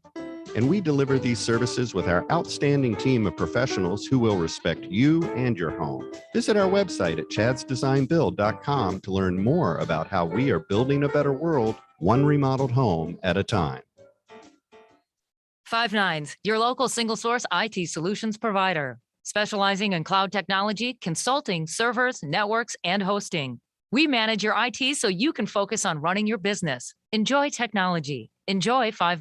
Coronavirus update. I'm Ed Donahue with an AP News Minute. Stocks finished mixed. The Dow up 110 points. President Biden's thoughts are focused on Afghanistan. I stand squarely behind my decision. There is chaos at the Kabul airport as the Taliban moves in, as U.S. forces move out. The president says he's not interested in nation building. Our only vital national interest in Afghanistan remains today what it has always been: preventing a terrorist attack on America's homeland. At the White House, President Biden says the scenes in Afghanistan are gut-wrenching, but he doesn't want this to continue. American troops cannot and should not be fighting in a war and dying in a war that Afghan forces are not willing to fight for themselves. The president says the Afghan government's collapse was quicker than expected. Senior U.S. military officials say 7 people died at the airport, including some who fell from a departing American military transport jet. I'm Ed Donahue. Hey, y'all, this is your girl, Cheryl Underwood, and I want to tell you something. My digestive system used to make me feel sluggish, but those days are over. Now I feel great. That's because I increased my fiber intake with the Metamucil 2-week challenge, and I'm still hooked. I just took Metamucil every day for 14 days, and it's really that easy. Metamucil traps and removes the waste that weighs you down, so you feel lighter and more energetic. Now I never want to go back to that heavy feeling. Are you ready for the Metamucil 2-week challenge? For a coupon and daily support, sign up at Metamucil.com today. Look, staying healthy isn't easy. Watching your diet, hitting the gym, avoiding stress. But a good night's rest helps boost your overall health and wellness. And it couldn't be easier. The new Sleep Number 360 smart bed senses and automatically adjusts to keep you both effortlessly comfortable. The result? You wake up ready for anything. Proven quality sleep is life-changing sleep. Don't miss our weekend special. Save 50% on the new Sleep Number 360 limited edition smart bed, plus special financing. Ends Monday. Special financing subject to credit approval. Minimum monthly payments required. See store for details.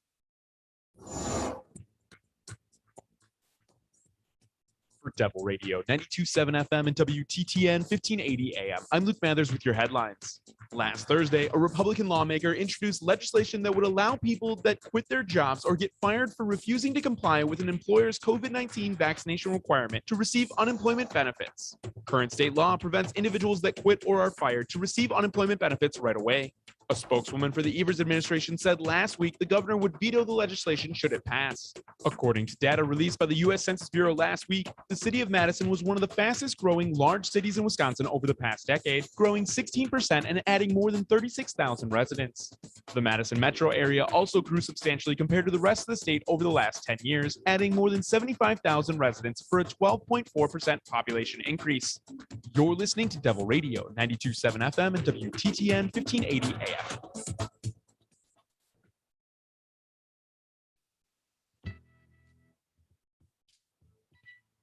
The Devil's Advocates, so relevant they have one foot in tomorrow. There's something happening here.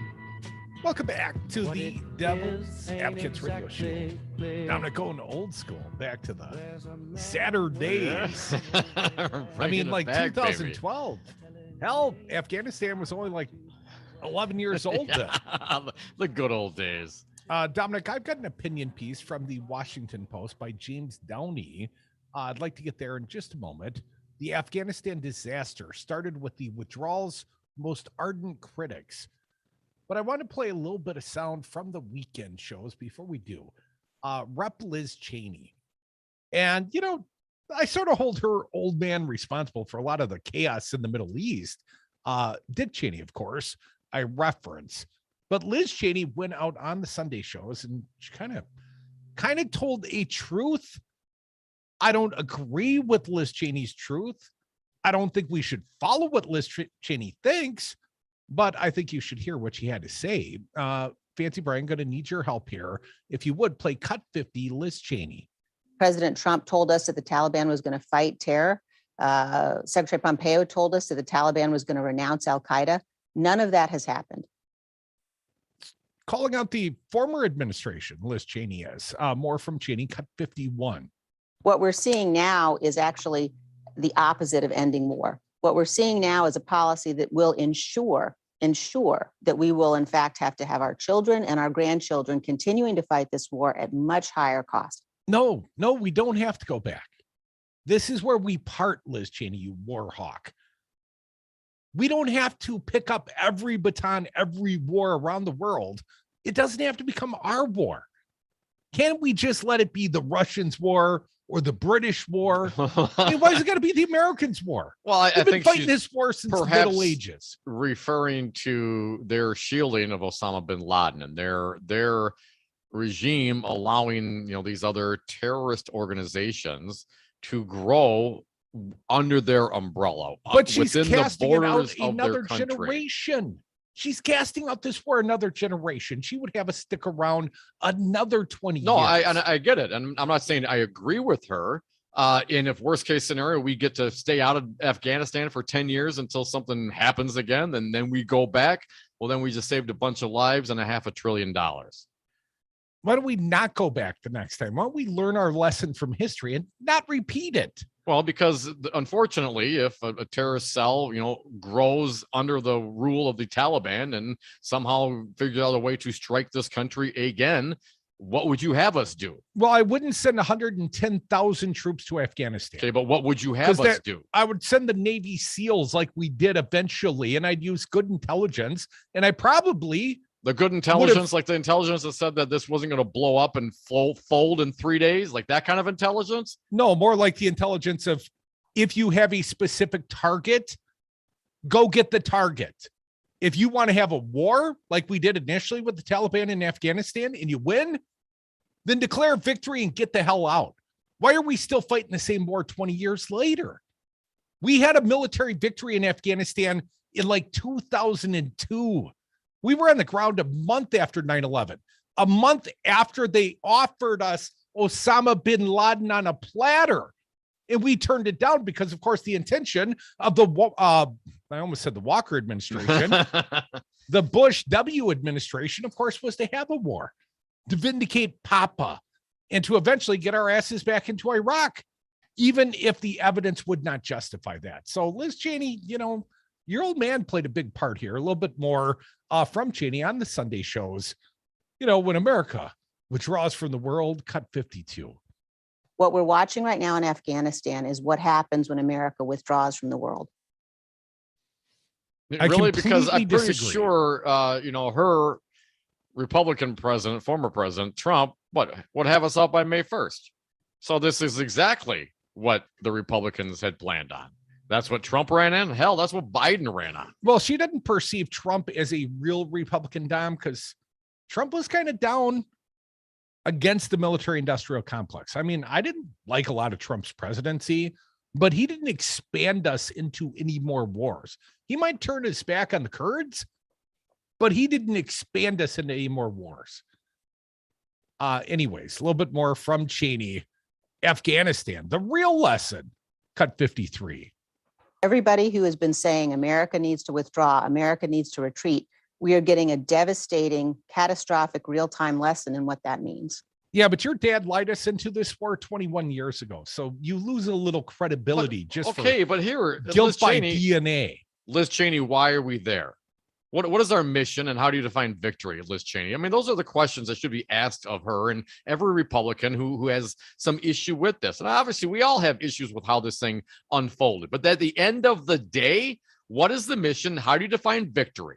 That's the question. And if we've been there for 20 years, and I mean, other than spending money, what is the mission? What is the point? Well, the mission was accomplished when the Russians had their own Vietnam and Afghanistan. Right? That's when it was mission accomplished. And that's when the CIA opened up the floodgates of the opium to help give money to the Mujahideen and help prop up the war against the Russian, the proxy war in Afghanistan. But when the Russians went bankrupt, we should have declared victory. Instead, we took their place and signed up for Vietnam 2.0. 844-967-2789. Dom, an opinion piece, as I mentioned. I think this one's good. I'd like to read some of it. Perhaps you can help me. With Afghan President Ashraf Ghani fleeing the country and Taliban forces entering Kabul on Sunday, the blame game is rampant in Washington, and much of the finger pointing is coming from the perspectives most responsible for magnifying this catastrophe in the first place. On Fox News Sunday, former Secretary of State Mike Pompeo told host Chris Wallace, "If the risk weren't so serious, Chris, it would be pathetic.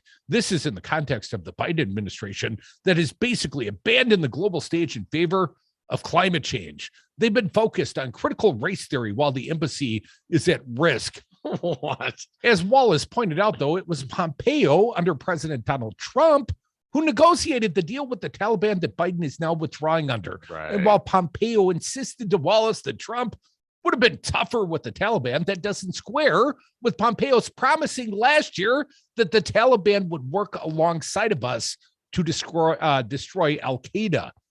But it's easy to rebuke a Trump official's incompetence, just as it's easy to criticize how the Biden administration and the intelligence community got caught wildly off guard by the speed of the Taliban's advance.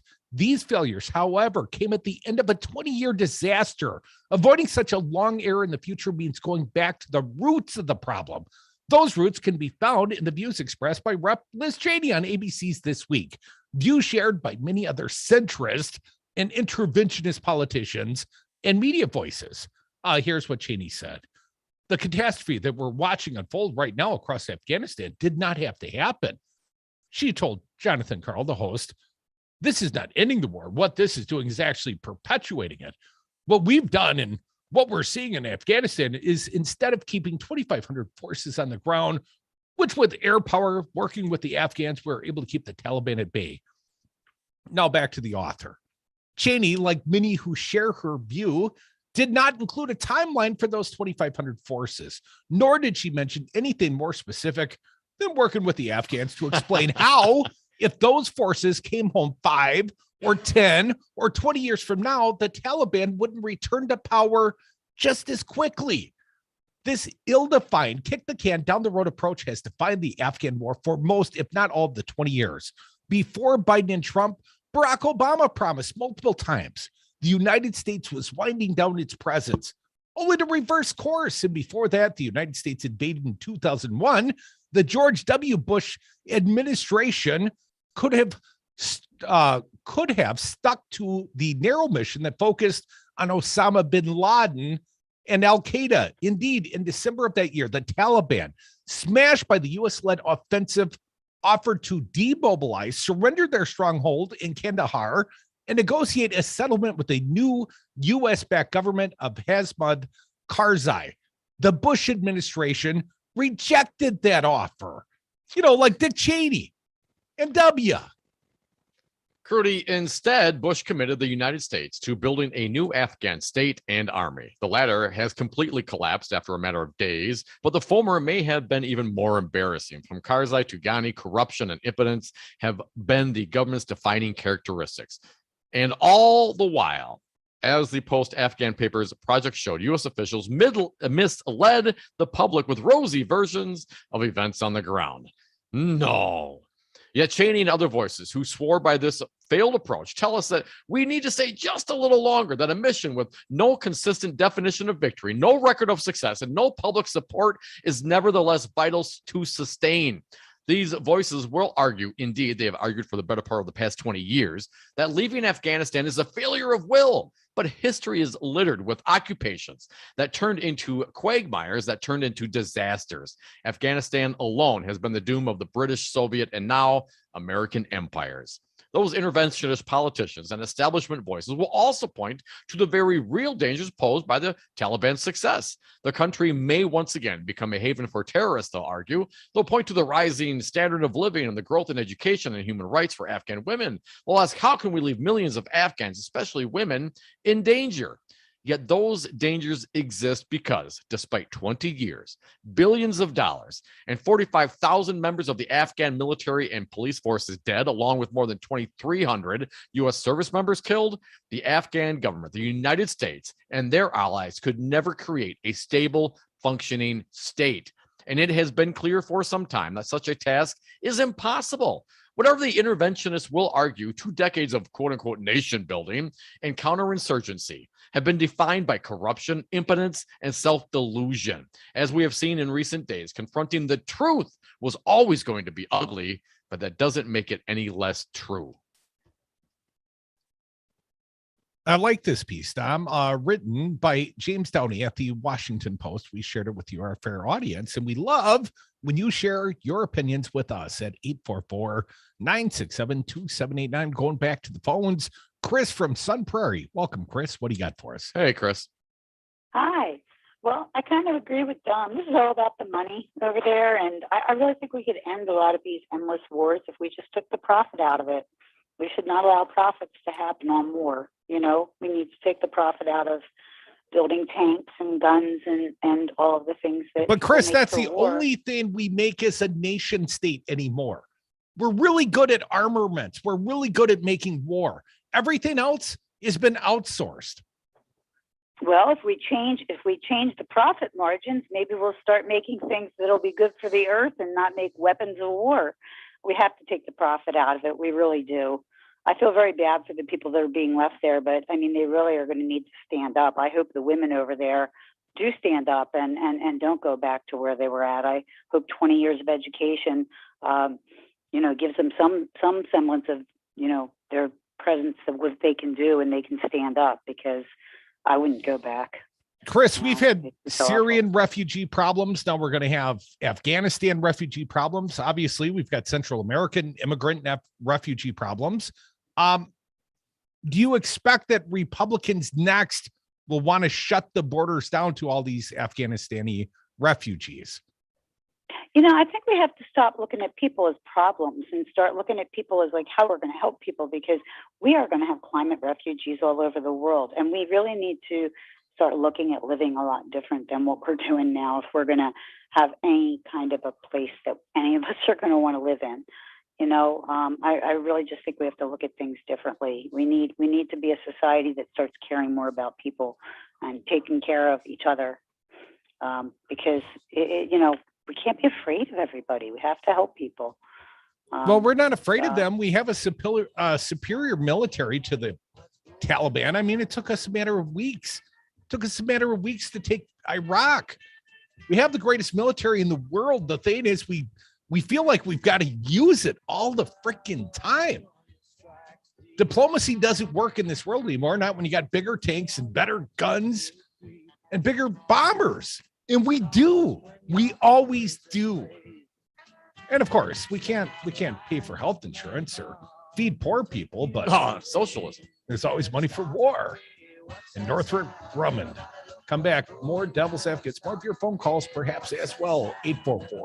844-967-2789. More Devil's Advocates.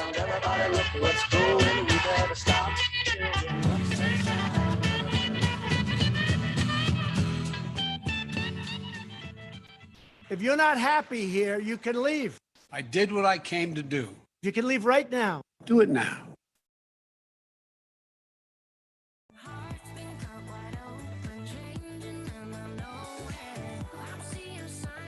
Hi, I'm Lindsay Sterling, and I know what it's like to struggle with mental health issues. If you have a friend that's going through a tough time, now's the perfect moment to reach out. Learn how to start the conversation at seizetheawkward.org.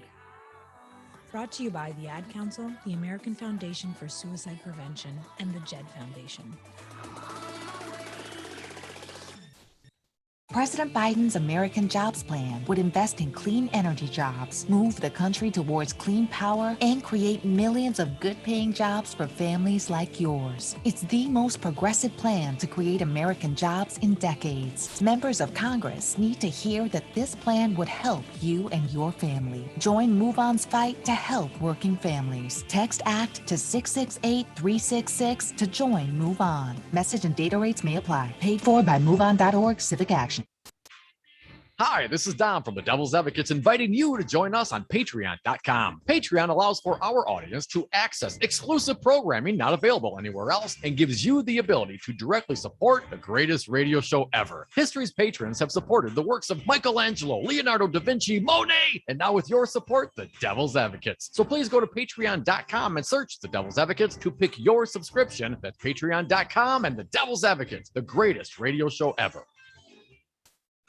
According to the Federalist Waller account being read into the congressional record by Ron Johnson, if this is just a small number of instigators in 100,000 true Trump-loving people, why did the Trumpsters stop the instigators? Why wouldn't you say, hey, they're not like us, let's stop those guys, instead of joining them and breaking into the U.S. Capitol? I really believe I'd run in there even if I didn't have a weapon. Listen to Devil's Advocates weekdays from 2 to 5 p.m.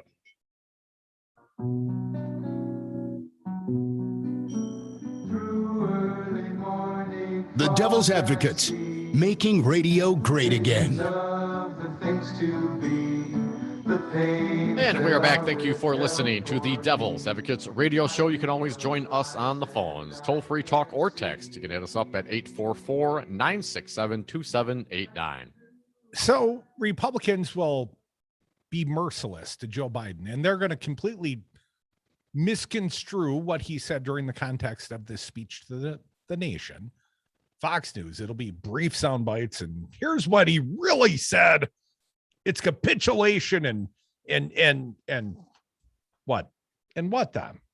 You know, because they're blaming this entirely on Joe Biden. You know, Joe Biden set the stage for this 20 years ago.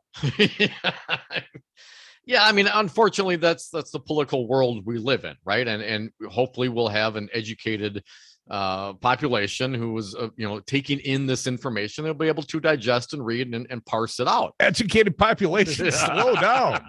Hey, all the listeners to the Devil's Advocates radio show, they know what's up. You know what's up. I know what's up. We know how this is going to be.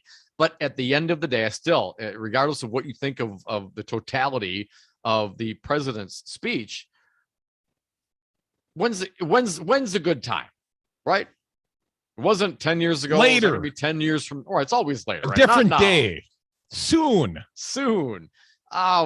So that being said, because the pictures coming out of Afghanistan right now are terrible. You see this jet taking off and people still clinging to the side of it, fearing for their lives, falling to their deaths. I mean, so many things wrong with this, right? And one of those will be that be picked up by the Republicans and somehow blaming the current president for this. So there's lots of blame to go around. It goes for Republicans and Democrats. We as the American people, I think it's really up to us to decide what the hell our national interest is. We leave it up to, certainly we like the president, right? But when's the last time the Congress actually declared a war? We get farther and farther away from these military conquests. I mean, at least during Vietnam, there was a draft, there was conscription. You had to go. They picked your number. See ya. Wouldn't want to be you. Well, when you're forced to go to a war that you don't necessarily believe in, that creates all sorts of angst. We saw that with the protests back against the Vietnam War. Well, we don't have the draft now. Now it's a volunteer army. So a lot of folks is kind of, we're not really at war, and what's going on over there? It doesn't matter. But, my cousin's going back again, or my son's going back again and again and again. No, the National Guard unit's getting called up and going back again. I mean, we've been dealing with this for 20 years. There's never a good time, to stop this when you know what the end result ultimately is going to be. Well, I know if I was still in the U.S. military reserves, Army reserves, I'm pretty sure I'd be up at Fort McCoy, probably in processing a number of these Afghani refugees, at least under my old job. Dominic, did you notice the RNC, the Republican National Committee?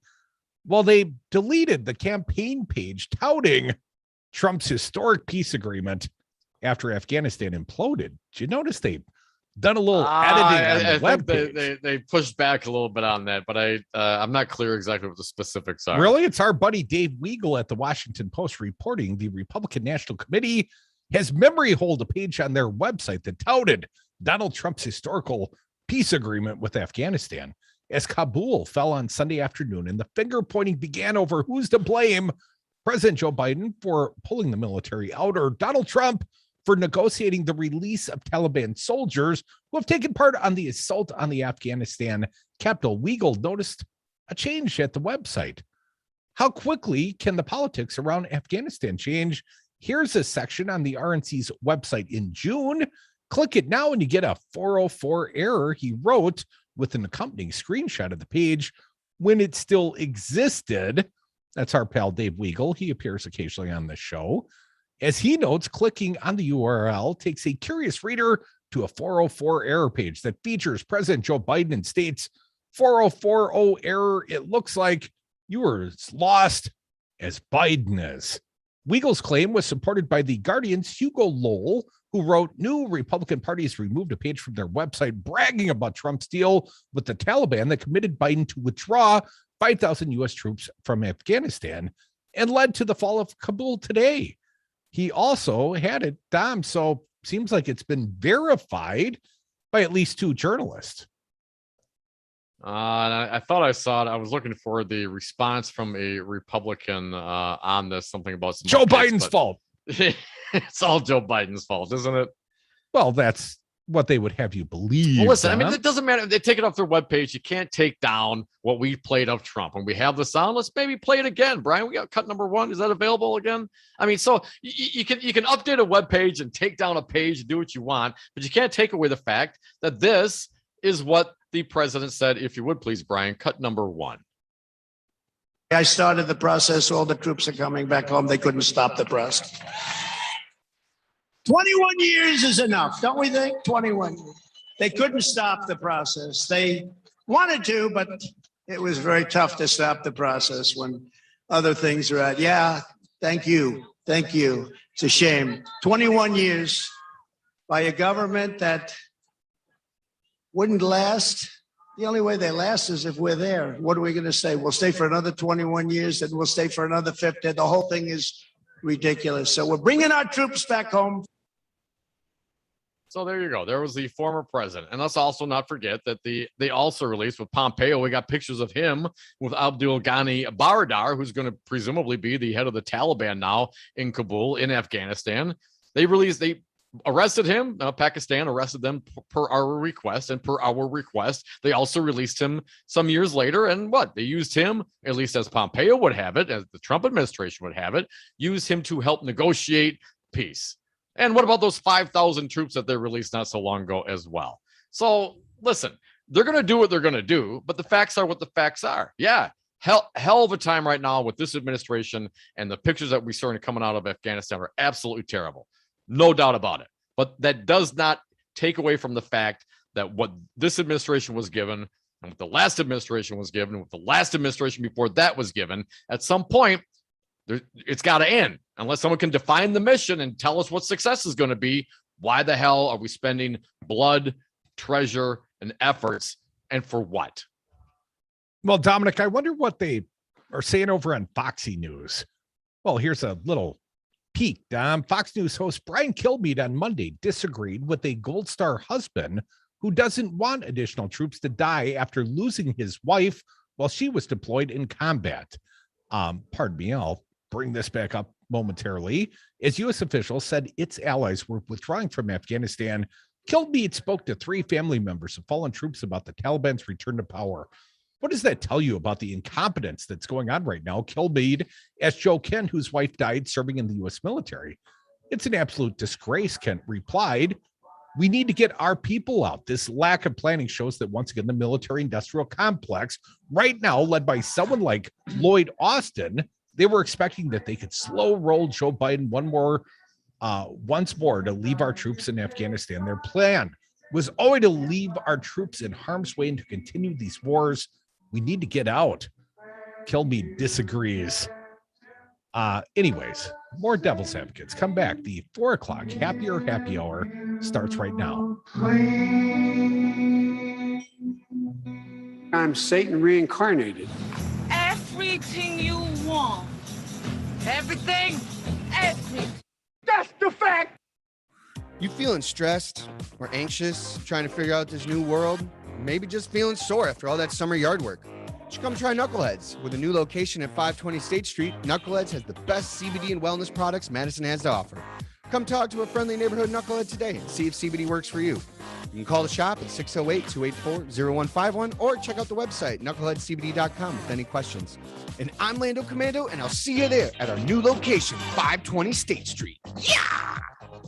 President Biden's American Jobs Plan would invest in clean energy jobs, move the country towards clean power, and create millions of good-paying jobs for families like yours. It's the most progressive plan to create American jobs in decades. Members of Congress need to hear that this plan would help you and your family. Join Move On's fight to help working families. Text ACT to 668-366 to join Move On. Message and data rates may apply. Paid for by MoveOn.org Civic Action. You are listening to WTTN Columbus, W224EG Madison, always streaming at doubleradio927.com. AP News. I'm Ed Donahue.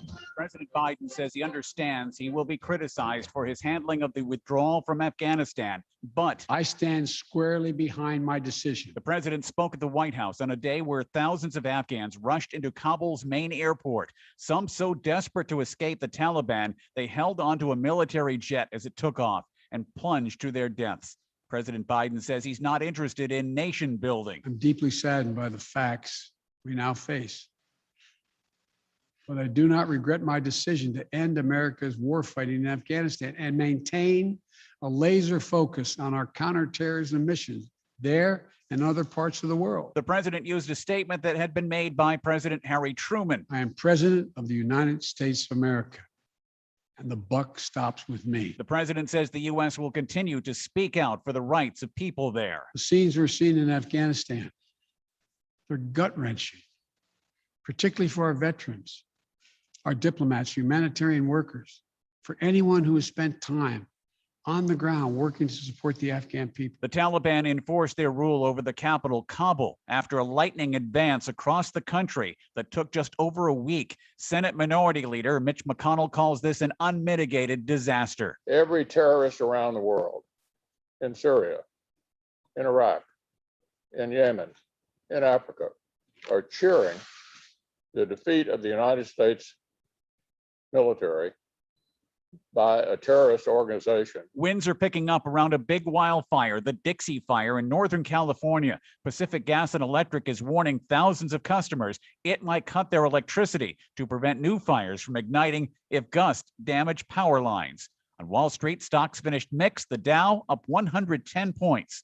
This is AP News. Hey y'all, this is your girl Cheryl Underwood, and I want to tell you something. My digestive system used to make me feel sluggish, but those days are over. Now I feel great. That's because I increased my fiber intake with the Metamucil 2-week challenge, and I'm still hooked. I just took Metamucil every day for 14 days, and it's really that easy. Metamucil traps and removes the waste that weighs you down, so you feel lighter and more energetic. Now I never want to go back to that heavy feeling. Are you ready for the Metamucil 2-week challenge? For a coupon and daily support, sign up at Metamucil.com today. Look, staying healthy isn't easy. Watching your diet, hitting the gym, avoiding stress. A good night's rest helps boost your overall health and wellness. And it couldn't be easier. The new Sleep Number 360 smart bed senses and automatically adjusts to keep you both effortlessly comfortable. The result? You wake up ready for anything. Proven quality sleep is life-changing sleep. Don't miss our weekend special. Save 50% on the new Sleep Number 360 limited edition smart bed, plus special financing. Ends Monday. Special financing subject to credit approval. Minimum monthly payments required. See store for details. This is Crudy, and I recommend calling Dave and the team at Community PC to solve all your computing needs. What do I call Community PC? Because I don't want to learn new things about tech. Because I don't want to call the manufacturer's customer service line and waste half the day of my life. Because I don't want to ask my kid for help and have him respond, okay, boomer. Just call Community PC at 608-268-7178 for their patient service. Just let Community PC fix it. 608-268-7178. Call today. Welcome to Family Feud on MagSync Radio. I'm your host, Rob Roberts. Rocker, we asked 100 Madisonians, what is the favorite part of MagSync Radio? Oh, that's easy, Rob. Live music performed in the Devil's Lair every Saturday night. The survey says, number 2. So close, Rocker. Jimmy Kane for the win. What is your favorite part of MagSync Radio? Local music. That's right, Jimmy. Listen to local music every Saturday from 6 p.m. to midnight on Devil Radio 92.7 FM. Dane by Local is hosting its fundraising event Eat Local, Give Local on August 19th. Dine at any participating restaurant and 10% of your bill will be donated to Dane by Local, which works to support local businesses and keep our local economy strong. Enjoy delicious food and help independently owned businesses in the community at the same time.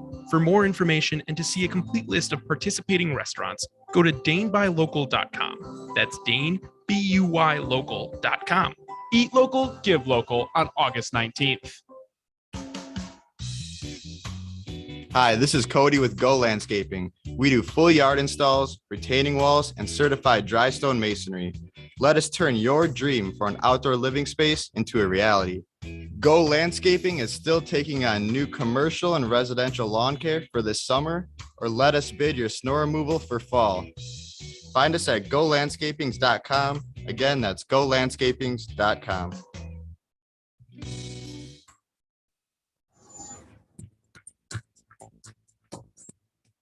For Devil Radio 92.7 FM and WTTN 1580 AM. I'm Luke Mathers with your headlines. Late Saturday evening, a 17-year-old Madison High School student was fatally shot outside of a large party held near Camp Randall Stadium in a drive-by shooting, according to law enforcement officers. The incident occurred just before midnight. An ambulance took the teenager to the hospital where life-saving measures were administered, but the male teenager died. The Wisconsin National Guard deployed 3 Black Hawk helicopters and 23 soldiers last week to assist in putting out wildfires in California and Washington State. The Wisconsin Guard participated in a similar mission in 2020, and the crews from Madison and West Bend will provide air assistance in the firefighting efforts. Forecast of sunshine today with winds up to 10 miles an hour and a high today of 81 degrees. Clear skies expected this evening with an overnight low of 57 degrees. You're listening to Devil Radio 92.7 FM and WTTN 1580 AM.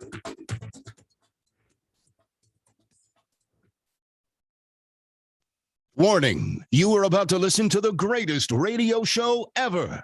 And due to contractual obligations and to shield our airwaves corporate licensees from any semblance of liability, responsibility, and gullibility, we must tell you the views represented on this show are not necessarily those of this station or its management. This radio show contains differing points of view on current political topics, and due to the nature of its contents, it should be heard by everyone. Thank you for listening. 3, 2, 1. Now live from the heart of liberal Wisconsin, where the political party is just beginning. Welcome to the Devil's Advocate Show. Best friends proving it's never personal, only politics. Please allow me to introduce myself. Now here are your hosts, Dom and Crute. Welcome back to the Devil's Advocates Radio Show. Dominic, we are sliding into the Monday 4 o'clock happy hour and turning our affairs from foreign to domestic, especially here in the great state of Wisconsin, Dom, and some unsurprising news, but I don't even know what this headline means. I've read the article and I still don't understand, but I'll do my best to explain it to you, our fair audience. Republican lawmakers in Wisconsin seek to intervene in redistricting case brought by Democrats. They want a piece of that action, Dom. Here is what the story, Patrick Marley at the Journal Sentinel, reports. Republican lawmakers took the first step Monday to try and intervene in a federal lawsuit brought by Democratic voters over how legislative and congressional districts are drawn for the next year's elections. The plan by Republicans would give Assembly Speaker Robin Vos and Senate Majority Leader Devin LeMahieu of Utsburg the power to hire lawyers at taxpayer expense. Yeah, of course it does. The court would decide whether to allow the lawmakers into the case, which was brought Friday against the bipartisan Wisconsin Elections Commission. The lawsuit, which could be the first of several over redistricting, seeks to have a court set a deadline for Republicans who control the legislature and Democratic Governor Tony Evers to establish new maps. If they can't meet that deadline, then the Democratic voters want the court to draw the maps. New maps are required every 10 years. We know this, Tom. The new census materials just came out last week. Republicans and Evers have agreed on little and most expect them to reach an impasse on the maps. Members of the Joint Committee on Legislative Organization were asked Monday to approve the proposal allowing Vos and LeMahieu to hire attorneys and seek to intervene in the case. Again, the Democratic case. I'm sure they have nothing but the best of intent, Dom. Republicans control the committee and such measures typically pass easily. The lawsuit was filed in Wisconsin's Western District, has been randomly assigned to Judge James Peterson. We've seen him several times. He was nominated to the bench by President Barack Obama. Redistricting cases are handled by a 3-judge panel. That panel will be assembled by Diane Sykes. Now, why do I know that name, Dom? Oh, yeah. Last name is very familiar. Yeah. She is the chief judge of the 7th Circuit Court of Appeals in Chicago, who was nominated to the bench by George W. Bush and has previously served on the Wisconsin Supreme Court. And such panels typically include the judge who first received the case, which suggests that Peterson will be one of the 3 to hear the case. So I get it. Republicans want to say, but how can Republicans effectively insert themselves into the Mark Elias lawsuit and what? And what? Replace their will and whim for that of the Democratic plaintiffs? Yeah, how is that going to work? I'm not clear on the legal strategy, and I'm no lawyer, Crudy. But certainly, so Elias brought this lawsuit on behalf of Democratic voters, right? So these individual Wisconsin citizens and Elias brought forth the suit. Now, you know, the Republicans are what's their rationale been this whole time? Well, of course, it says in the Constitution it's got to be done by the legislature. So, you know, I'm not sure if that would be, you know, one of their issues to try to get this thing thrown out or address it in some way. But I think Elias makes a good point. I mean, we know, you know, that this administration and this legislature, they're not going to agree on maps. So let's just get to it, put down a framework, get working on it. If you can't do it by a certain time, then we'll have the federal court step in and do it. I get that. But of course, Vos and LeMahieu don't want the federal courts to step in and draw the maps. They want to control the drawing of the maps. And the Democrats filed their own lawsuit, but Republicans want to glom on and somehow change the nature of what's being requested. But I want to make a distinction. Again, you say Democrats, but they're Democratic voters, right? With Elias as their attorney. This isn't the Democratic legislature. This is literally on the Republican side, the Republican legislature seeking to intervene in a case brought forth by individual voters. I think there's a difference there. I'm not sure that there's much of a difference to be drawn. You're talking about the Mark Elias from Perkins Coie. You're talking about Mark Elias of Hillary Clinton fame. Mark Elias is about the most establishment Democratic attorney in the nation. The Democrats in the attorney in the of record Assembly, for the Democratic Party. The Democrats in the Wisconsin legislature have nothing to do with that case.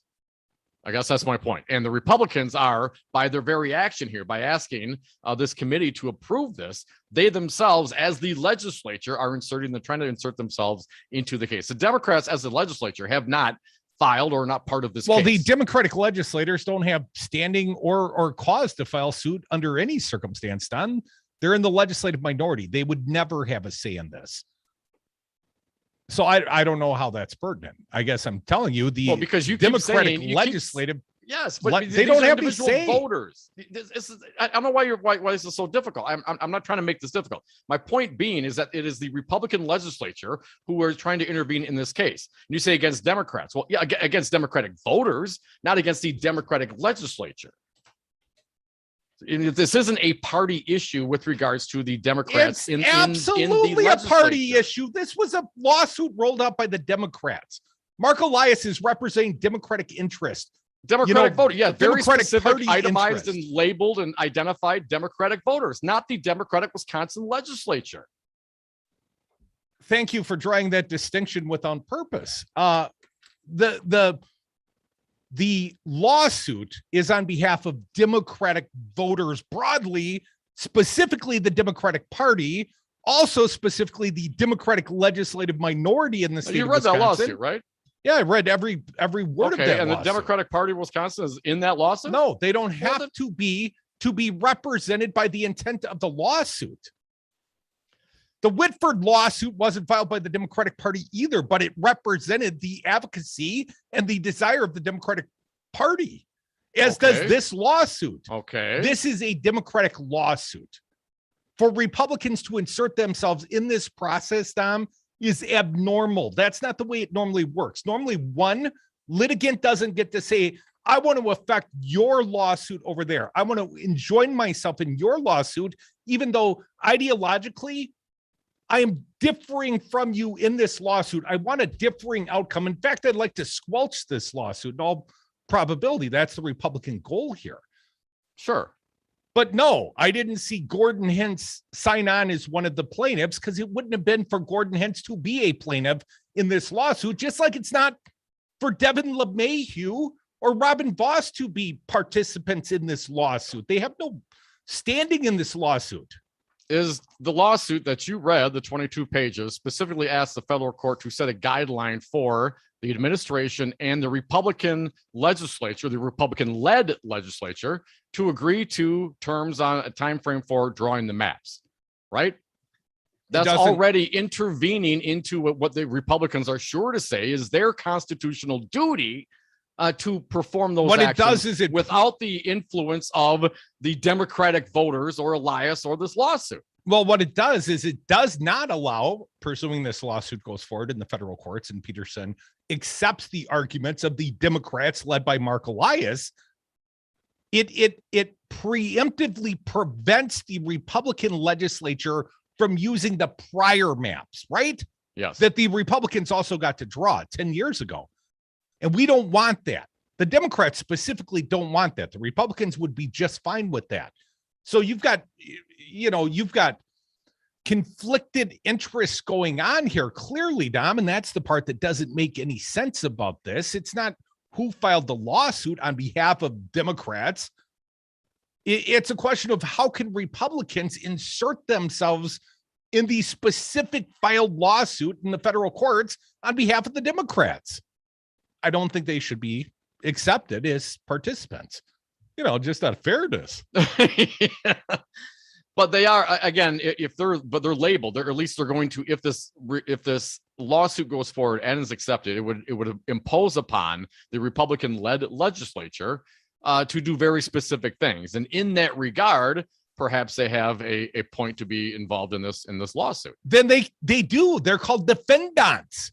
That's their point of involvement in the lawsuit. They are defendants. The defendants don't get to go and join the plaintiffs in the lawsuit and say, I want to affect the outcome of the plaintiff's case. That's what the Republicans are seeking to do. They are effectively the defendants in the Mark Elias lawsuit.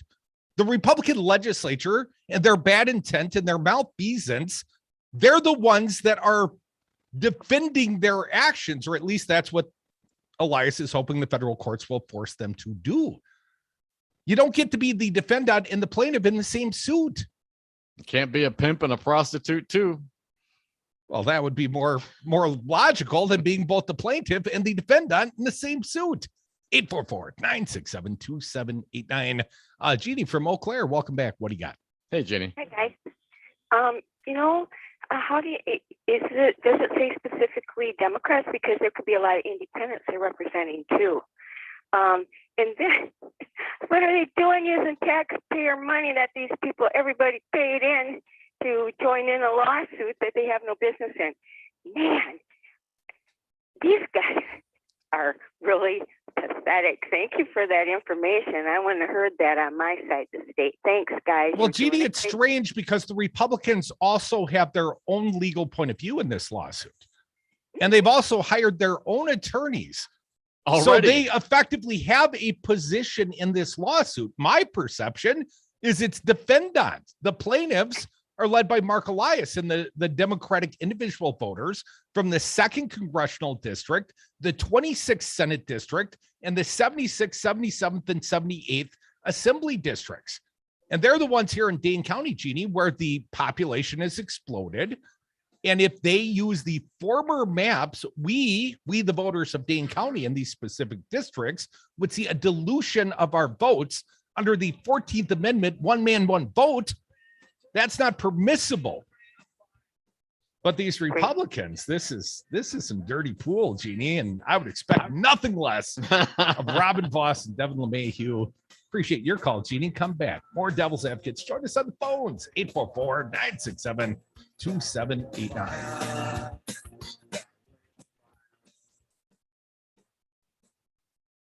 Will there be a lawsuit? Yeah, probably. We have seen a small increase in deaths, which is a good thing. I will pay for the legal fees, I promise. The Devil's Advocates are taking the political party back to State Street, to Madison's party destination, Hawks Bar and Grill. Tuesday, August 24th, the Devil's Advocates broadcast live from Hawks 2 to 5 p.m. And then the Summer Lovin' Party really begins. You're going to want to get your share. Inferior radio shows would be exhausted after this many parties.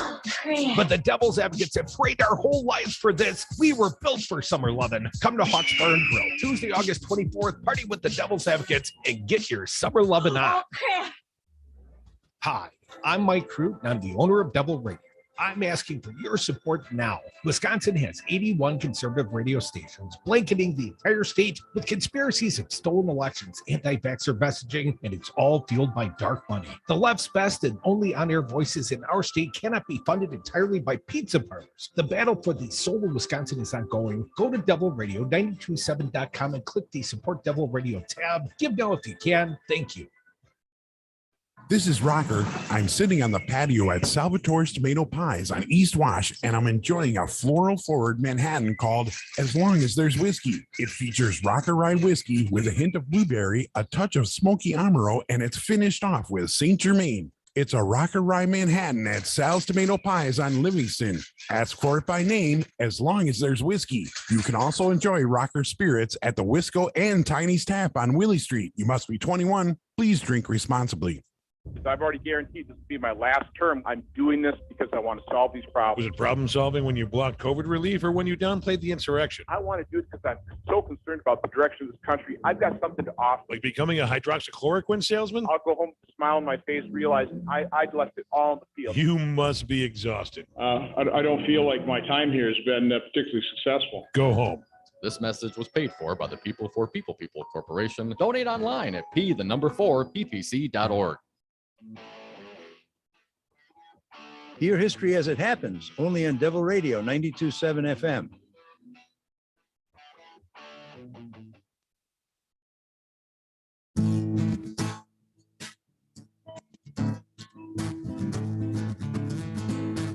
The Devil's Advocates, because it's always 420 somewhere. How many roads must a man walk down And we are back from the 420 break. Thank you so much for listening to the Devil's Advocates radio show. Your participation always welcome and encouraged. It's toll-free talk or text 844-967-2789. Dominic, a point of correction, and you've made an accurate statement to me during the break, and I should clarify.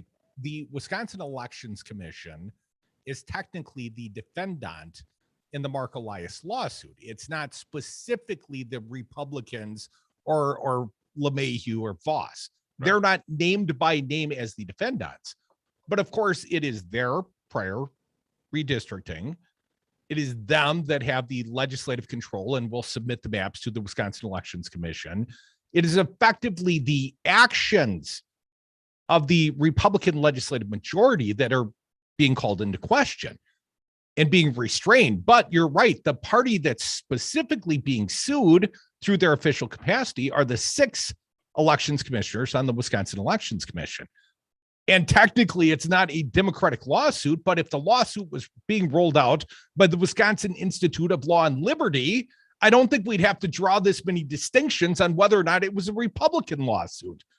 I only made that distinction because of the way you were talking about Republican legislatures and the Democrat as the plaintiffs. Whatever. Point being, the fact that the Republican legislature who are trying to intervene in this case, the fact that they are not the defendants takes away that at least that one hurdle for them to intervene in the case. Now, I guess for that matter, could Governor Tony Evers also intervene in the case if he's going to be ordered by a federal judge to perform an action if this case goes forward? Perhaps they would have something to say about it as well. Now, presumably, as the Democratic governor of the state of Wisconsin, they're down with the Mark Elias and Democratic voters lawsuit. So why would they bother? Bother to intervene or bother to intervene and oppose the lawsuit from the inside? From the inside, exactly. I don't see how the federal courts would permit that sort of action on behalf of these Republicans. File your amicus brief, but that's it. You don't get to be a participant in a lawsuit, and you might not be a direct defendant, but of course it's your actions, your malfeasance that's being blocked if the lawsuit is effective. Let's just put it like that. Yes, the super political gerrymandered maps from a decade ago, and that's what they're trying to do is gum up these works. Well, of course it is. So Republicans get 2 cracks at this lawsuit, 2 different sets of attorneys, one to enjoin the Democratic lawsuit and one to defend against the Democratic lawsuit, which I realize they're not specifically the defendants, but then why do they need legal counsel, Dom?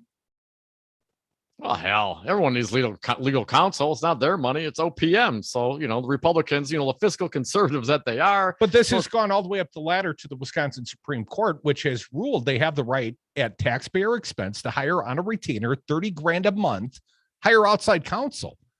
Plus, they can spend up to $1 million. And of course, they can always raise those caps in the future.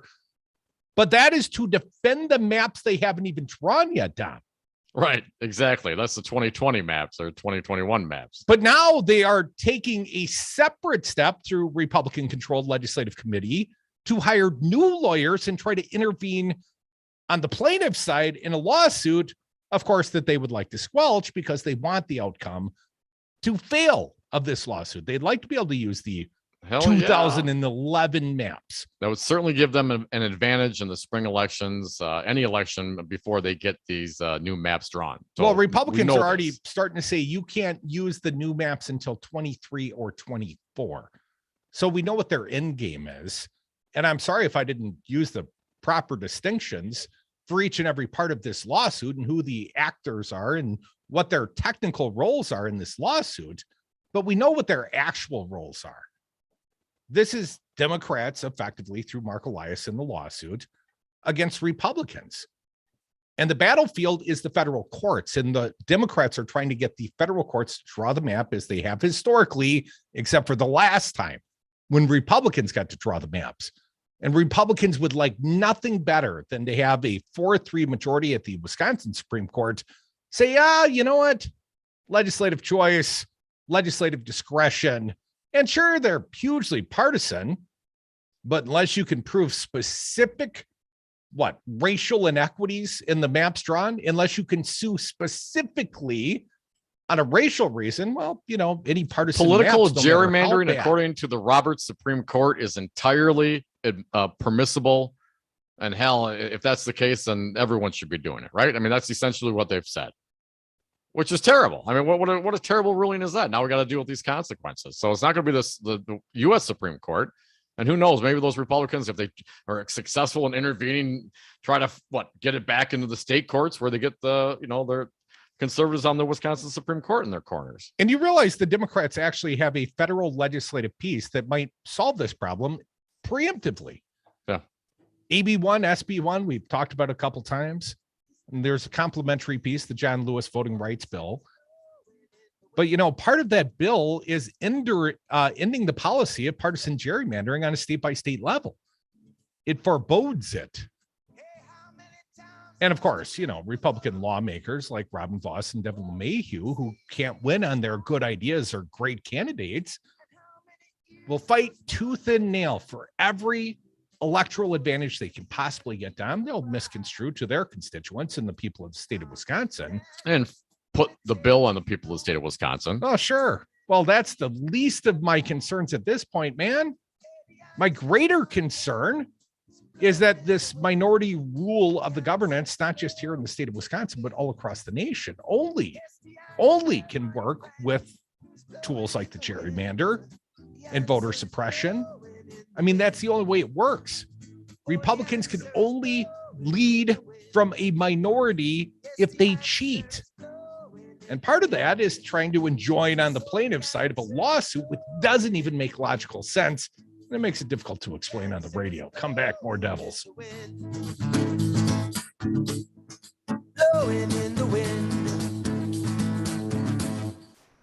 Hey, you want to get high, man? Hey, listen, guys. Look, I don't want to mess with no reefer addicts, okay? It'd be a lot cooler if you did. You've merely made radio your ally. I was born on the radio. Devil Radio 92.7. Hi, I'm Mike Crute, and I'm the owner of Devil Radio. I'm asking for your support now. Wisconsin has 81 conservative radio stations, blanketing the entire state with conspiracies of stolen elections, anti-vaxxer messaging, and it's all fueled by dark money. The left's best and only on-air voices in our state cannot be funded entirely by pizza parlors. The battle for the soul of Wisconsin is ongoing. Go to devilradio927.com and click the Support Devil Radio tab. Give now if you can. Thank you.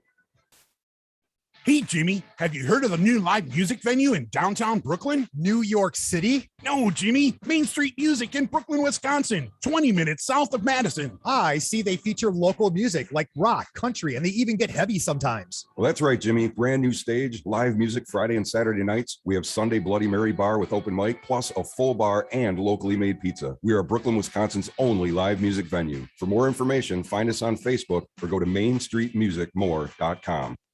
Biden and Afghanistan. I'm Tim McGuire with an AP News Minute. President Biden insists his decision to withdraw U.S. troops from Afghanistan was the right one to make. I know my decision will be criticized, but I would rather take all that criticism and pass this decision on to another president of the United States, yet another one, a fifth one. The president has acknowledged that the collapse of the Afghan government was much faster than anyone in the administration expected. He also promised civilians will be evacuated. Over the coming days, we intend to transport out thousands of American citizens who've been living and working in Afghanistan. We'll also continue to support the safe departure of civilian personnel, the civilian personnel of our allies who are still serving in Afghanistan. The U.S. military temporarily shut down the Kabul airport to both civilian and military flights following chaos on the tarmac that left at least 7 people dead. I'm Tim McGuire. Hey y'all, this is your girl Cheryl Underwood, and I want to tell you something. My digestive system used to make me feel sluggish, but those days are over. Now I feel great. That's because I increased my fiber intake with the Metamucil 2-week challenge, and I'm still hooked. I just took Metamucil every day for 14 days, and it's really that easy. Metamucil traps and removes the waste that weighs you down, so you feel lighter and more energetic. Now I never want to go back to that heavy feeling. Are you ready for the Metamucil 2-week challenge? For a coupon and daily support, sign up at Metamucil.com today. Look, staying healthy isn't easy. Watching your diet, hitting the gym, avoiding stress. But a good night's rest helps boost your overall health and wellness. And it couldn't be easier. The new Sleep Number 360 smart bed senses and automatically adjusts to keep you both effortlessly comfortable. The result? You wake up ready for anything. Proven quality sleep is life-changing sleep. Don't miss our weekend special. Save 50% on the new Sleep Number 360 limited edition smart bed, plus special financing. Ends Monday. Special financing subject to credit approval. Minimum monthly payments required. See store for details.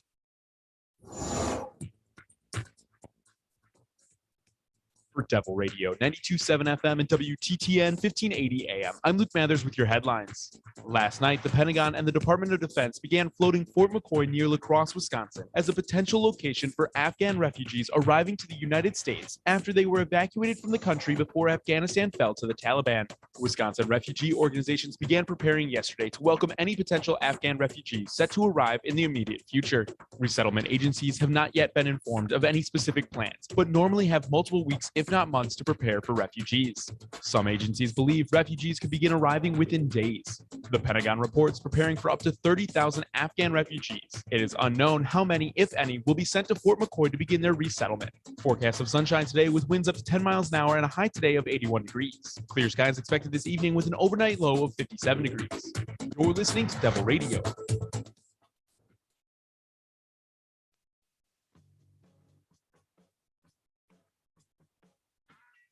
The big and tall of political talk. Dom and Krutz are the Devil's Advocates. Welcome back to the Devil's Advocates Radio Show, the Monday 4 o'clock happy hour. It rolls on, Dom. Although I forgot to mention, I slept terribly last night. I'm a little grumpy, as is Fancy Brian. We both had a bad night's sleep, so blame it on the lack of good sleep. No. It's just little short, little crabby. It's something weighing on your conscience, fellas. Something you want to talk about here. Just get it off your chest. I actually stayed up late and finished a John Grisham book that I've been reading for most of the summer, and I keep leaving it up at the camper. And finally, I brought it home this weekend. I stayed up till like 1:30 in the morning reading the final part of this legal book. I love Grisham. The only pleasure reading I ever do, Dom. And then I couldn't sleep, man. I was up till like 3:30. I was tossing and turning. Sucks. I know. And then I came and took it out on you. How about you, Fancy Brian? What's the matter, man? I went to bed early and then woke up an hour later because my dog had crapped on the floor. And then I went to bed, and then she waited again until I fell deeply asleep to have my cat likes to go and mess with my dog. So she'll sit there on one side of the gate and just sit there, and my dog will whine until one of us comes out there and puts her to sleep and just lays with her. And then I fell back asleep, and then she woke up again, but woke up Amy this time, and Amy went to take care of her. But Amy's really quiet when she goes and sees poop that's there or something that's she goes in there and knows that everybody's asleep and goes, "Oh my God!" really quietly while you're sleeping. So that's really good. And that totally helped me out. And every hour on the hour and a half, when I got into the deepest sleep, that's when I got up. And I got up at like late enough that I couldn't go back to sleep. And I just sat there pumping coffee into me and trying not to be psychotic. Well, at least you got the coffee in you, Brian. I was up late watching Netflix, comedians in cars getting coffee. Have you seen anything? Great show. Oh man, Seinfeld, right? And he did Jim Carrey on the first one, driving around like an old Lamborghini and just shooting the crap and go to a coffee shop, drink some coffee. It was fun. It's like some of that you don't have to think too hard sometimes at night. You guys, a lot going on in your mind, man. You got to wind that down at night. I was fine. My mind was gone. I just couldn't stay asleep while stuff was going on. We also had a early morning wood chipper come by. The city finally came through. We had so many down tree limbs in the last week or two, and I finally got around to cutting them. Jeff, one of our fine listeners, he brought us rum and scotch one time. You know Jeff. Jeff's a good guy. Well, Jeff offered me a chainsaw this weekend. Oh, bad idea. Well, would have been a better idea than the circular saw. Oh, you pulled out the circular saw? To cut some wood in the backyard, some fallen trees. And I got a lot of where you're framing the house, man. What are you using? Pinched. Come on, man. Because I don't have a chainsaw, and I didn't want to call Jeff. I felt like, well, if I'd have responded immediately, maybe it would have been fair to Jeff to say, funny, dude. Hey, help me cut some wood on Sunday. I mean, it was like a 15-minute project with the proper tools. But with my circular saw, it didn't take more than 90 minutes. I got done. My hat was, you notice I'm not wearing the Packer hat today. A little sweaty. Well, the Packers played crappy, but yeah, the entire hat was just, it wasn't even that hot this weekend. And I was just frothy. Not a good look for me. Not a Santorum froth. Thanks for bringing that up. Yes, you're welcome. Hey, did you see the headline this weekend? Cardinal Raymond Burke, Wisconsin zone. Yeah. Found this one over the making weekend. us proud, man. Right-wing cardinal placed on ventilator after spreading microchip conspiracies about vaccines. Found this one at the Raw Story. A right-wing Catholic cardinal who expressed skepticism of the coronavirus vaccines has been placed on a ventilator after his infection with the potentially deadly virus. Jesus's blood will protect you, Bishop.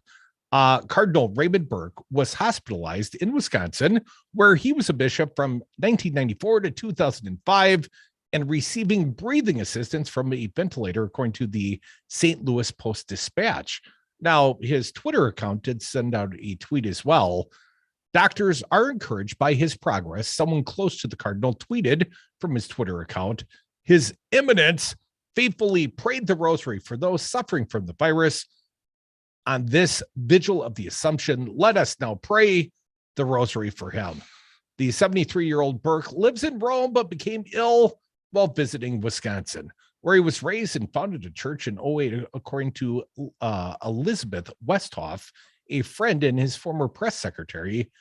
He certainly is a good and faithful son of the church, Westhoff said. He has been a wonderful spiritual father to me and to many, many other people around the world who look to him for orthodox teachings when it comes to issues concerning the church.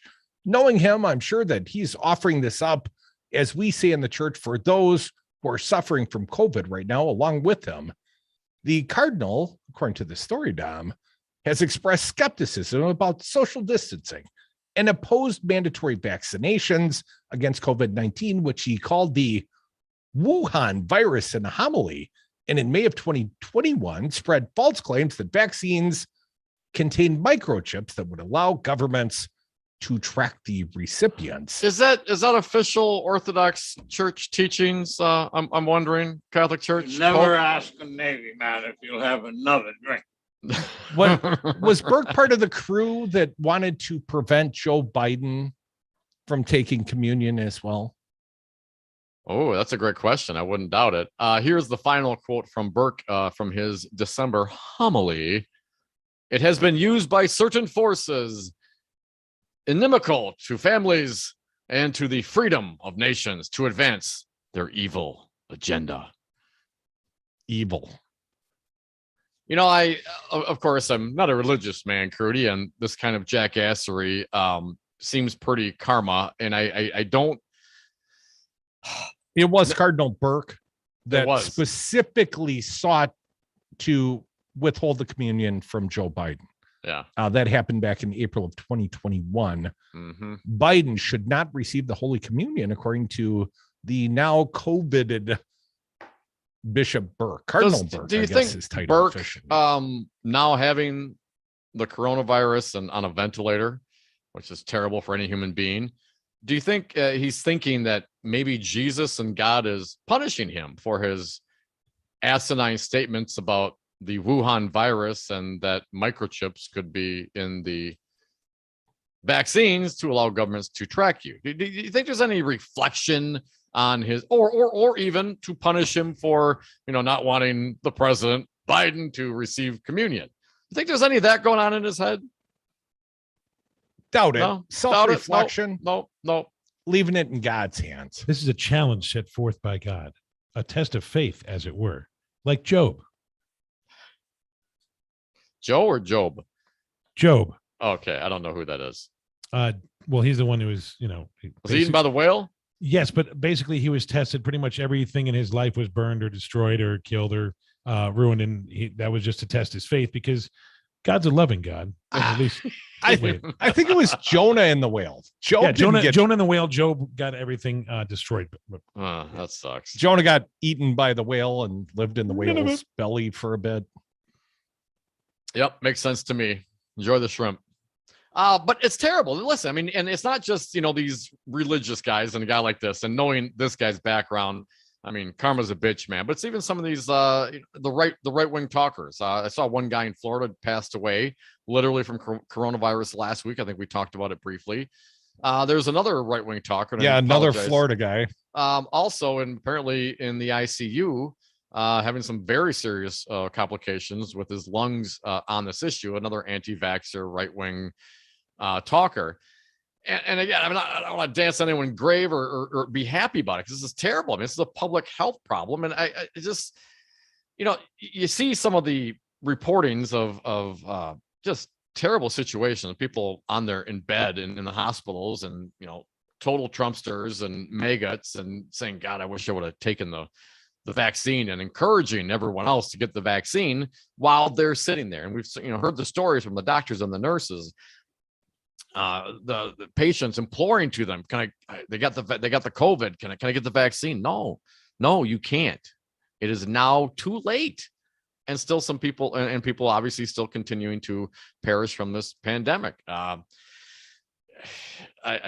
wish everyone health, but don't be an idiot. And maybe, you don't have to wish for people's good health.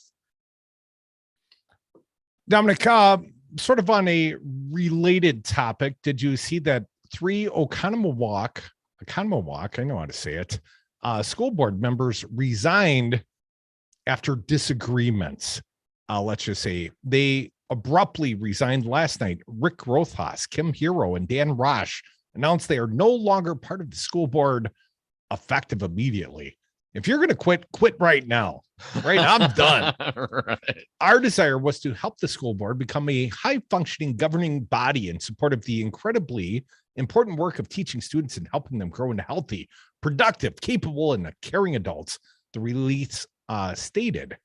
Unfortunately, we believe that the current school board president, James Wood, vice president Scott Roll, remaining board members Mark Carrico and Jessica Karnofsky, and interim superintendent Kristen Taylor make it entirely impossible to accomplish that goal because of their unwillingness to collaborate in good faith.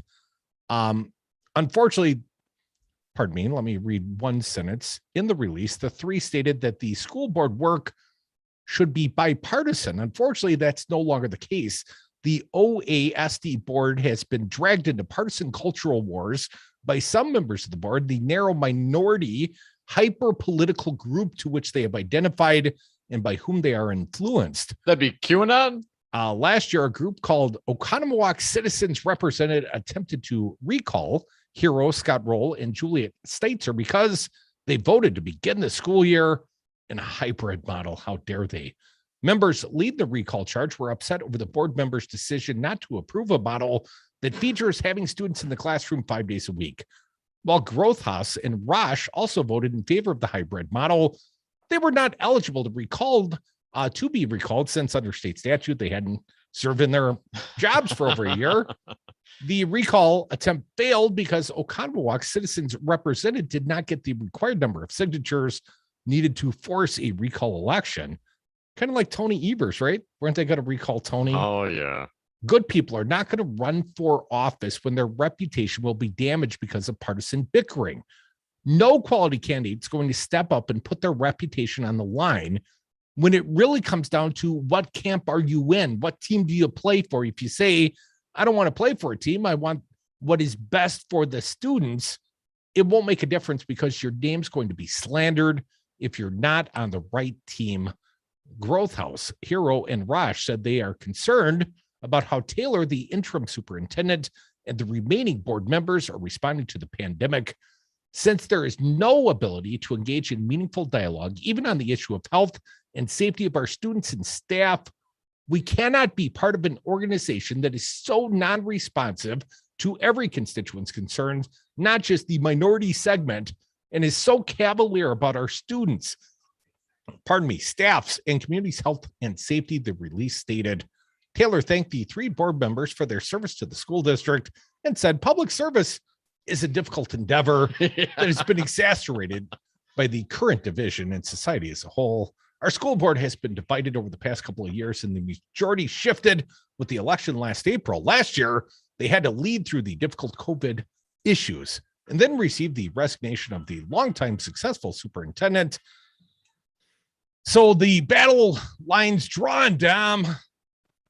Are you for science? Or are you against it? The article is pretty neutral. My interpretation is that the 3 people that resigned were not of the hard right QAnon sorts. No, they were the pro-science sorts. Yes, yes. The And so members. the remaining QAnon school board, and I say this because I did see some, and I haven't verified it all, but my impression is that some of those folks had like a picture. One of the ladies had a picture with a QAnon hat. I'll see if I can track it down and share it with our Twitter feed. Come back. More Devil's Advocates. One last segment for your phone calls. 844-967-2789. My name's Fred, and I'm just a man, same as you are. You're not a man, you're a bishop, for God's sakes. There is no God. Hey, is this heaven? Are you Roman Catholic? Oh, I'm sorry, but I'm afraid you can't come. Hi, this is Brad from Zero Res. If you need someone to help with your carpet cleaning, business or residence, please give us a call. We have the best system available and an amazing team of friendly technicians. Call us at 848-9000 or schedule online at zeroresmadison.com. Hi, I'm Mike Crute, and I'm the owner of Devil Radio. I'm asking for your support now. Wisconsin has 81 conservative radio stations blanketing the entire state with conspiracies of stolen elections, anti-vaxxer messaging, and it's all fueled by dark money. The left's best and only on-air voices in our state cannot be funded entirely by pizza parlors. The battle for the soul of Wisconsin is ongoing. Go to devilradio927.com and click the Support Devil Radio tab. Give now if you can. Thank you. Chad's Design Build is proud to sponsor the Summer of Love on Devil Radio. We are committed to our community to demand better for each and every person. Doing the right thing isn't necessarily easy or inexpensive, but when we take the time to listen and learn, we can build a better community. Thoughtful remodeling is a lot like building an effective, progressive coalition. It takes patience, intelligence, and love. Experience helps too. Thank you, Joe Biden, and thank you, Devil Radio. On behalf of Chad's Design Build, here's to the Summer of Love. President Biden's American Jobs Plan would invest in clean energy jobs, move the country towards clean power, and create millions of good-paying jobs for families like yours. It's the most progressive plan to create American jobs in decades. Members of Congress need to hear that this plan would help you and your family. Join Move On's fight to help working families. Text ACT to 668-366 to join Move On. Message and data rates may apply. Paid for by MoveOn.org Civic Action. Hey, it's Pizza Box Mike. I've got a show outside the Pizza Box. Be sure to listen on Saturdays at noon on Devil Radio. There is a reason why they won't let me on Facebook anymore. In time, you will know the true power of Devil Radio 92.7. It is your destiny. 2, 1, 2, 3, 4. The Devil's Advocates. Never personal, only politics.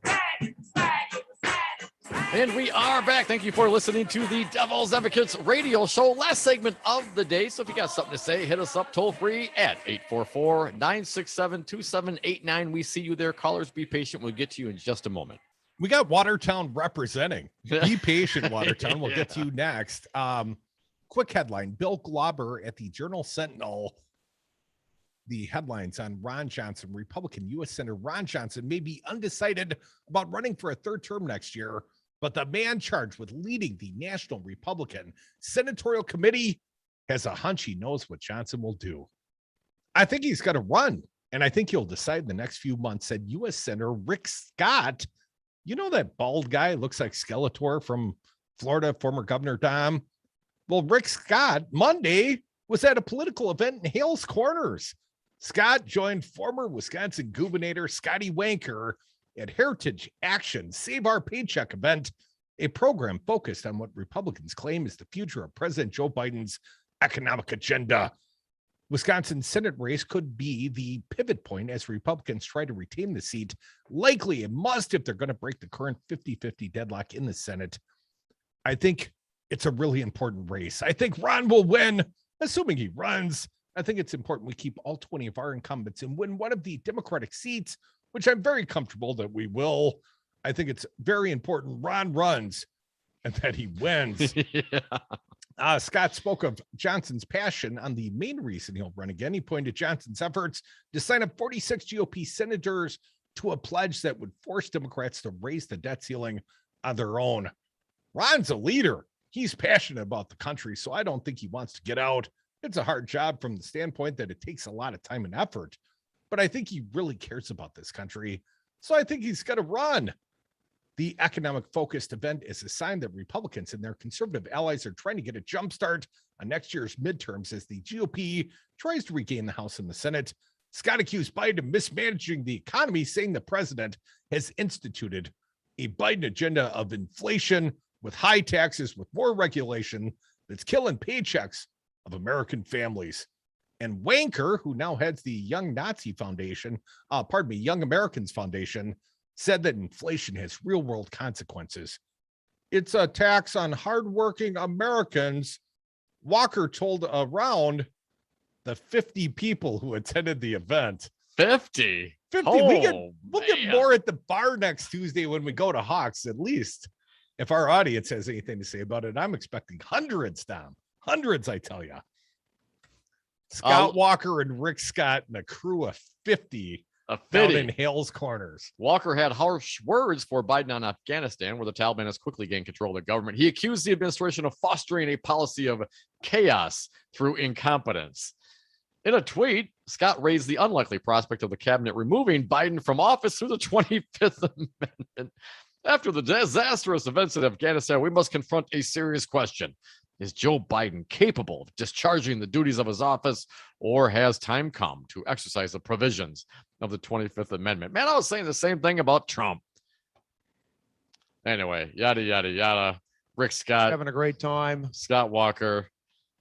I used to run track. Yes. Watertown. What an exciting crowd. You're on the clock at 844-967-2789. John from Watertown, you're first of the Watertownians. Welcome, John. John. Yes. Yes. I'm glad you got my call, Crudy and Dominic. I do listen to your show quite a bit. I actually am from Oconomowoc. I moved to Watertown in 1992. But the gentleman you mentioned who resigned from the school board, Dan Rosh, I actually went to high school with him. And at that time, this was in 76 when we graduated, he was a strong Reagan supporter. And I was a Republican back in those days too.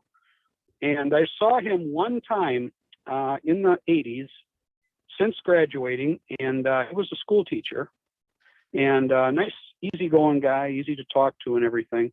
I just think it's interesting how we both kind of over the years have moved to the left and have seen the error of, of conservatism and trickle-down economics and how it hasn't worked. And I just wanted to mention that. John, you don't have a Rancho del Solio Ronald Reagan fashion shirt in the closet? No, I do not have one. I was a Republican all the way through till in the 90s. I actually started changing then. I'd gone through a number of manufacturing jobs, and I'd seen how the wages had gone down and how, it got harder and harder to make ends meet, and I struggled. I actually ended up going back to school for 2 years and got a degree in mechanical design, and I got a few decent jobs out of it. I'm close to retirement now. I'll be retiring within the next couple of years. As soon as my wife can elect Social Security, she won't have to be on my insurance anymore. So, like I said, I've seen how Reaganomics has not worked well. Supply side economics has been a failure. Trickle down economics. Did it work? Anyone? No, it did not. Thanks, John. Another from Annie-town. Annie from Watertown. Welcome, Annie. What do you Annie, John thinks it's Johntown, but please continue. Yeah, I'll think it's, I've been getting whatever from trickle down, but Oconomowoc made the national news. It was great watching all these national people trying to pronounce it. And they said, no, we don't want to. Even I struggled with Oconomowoc today. It's just a Monday thing, Annie. Well, just think, an Indian came out from Milwaukee and he got that far and said Oconomowoc. Oconomowoc. Easy way to figure it. It really means falling waters, but I guess there's at a time, and I got to wrap my head around Curdy's argument and how that all goes, because it's sort of mind blowing when you're distracted. And mind blown, Annie. I'm sorry, I don't mean to cut you short, but we got a few more. Want to get to them at 844-967-2789. Fine callers like Wisco Paul. Welcome back, Paul. What do you got for us? Hey, Paul. Hey, good afternoon, Devils. I'll make this quick. Number one, I'm glad we're out of Afghanistan. It was nothing but a money pit, and there's no good time to leave that place. There just isn't. Should have probably never got in there in the first place. But that's all I want to know. The damn. And the second thing is, I sure hope Rojo runs. I just want him to run so bad because I want to see where Wisconsin stands on his politics. And if they reelect him, then I might have to think about maybe Minnesota or somewhere, I don't know, but I sure hope he runs. And as far as I want to add one other thing. Winker just, I think my blood pressure goes up 10 points by just the mere mention of that man's name. So thanks for listening to me. Thanks. Have a good day, Devil.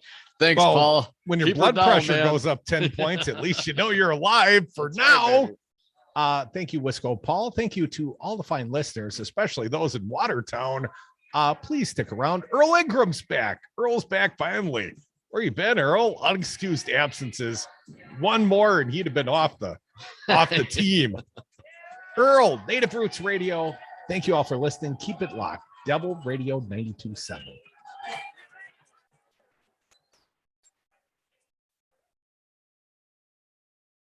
You fool me, we can't get fooled again. Do you smell what Barack is cooking? No, I don't take responsibility at all. And the buck stops with me.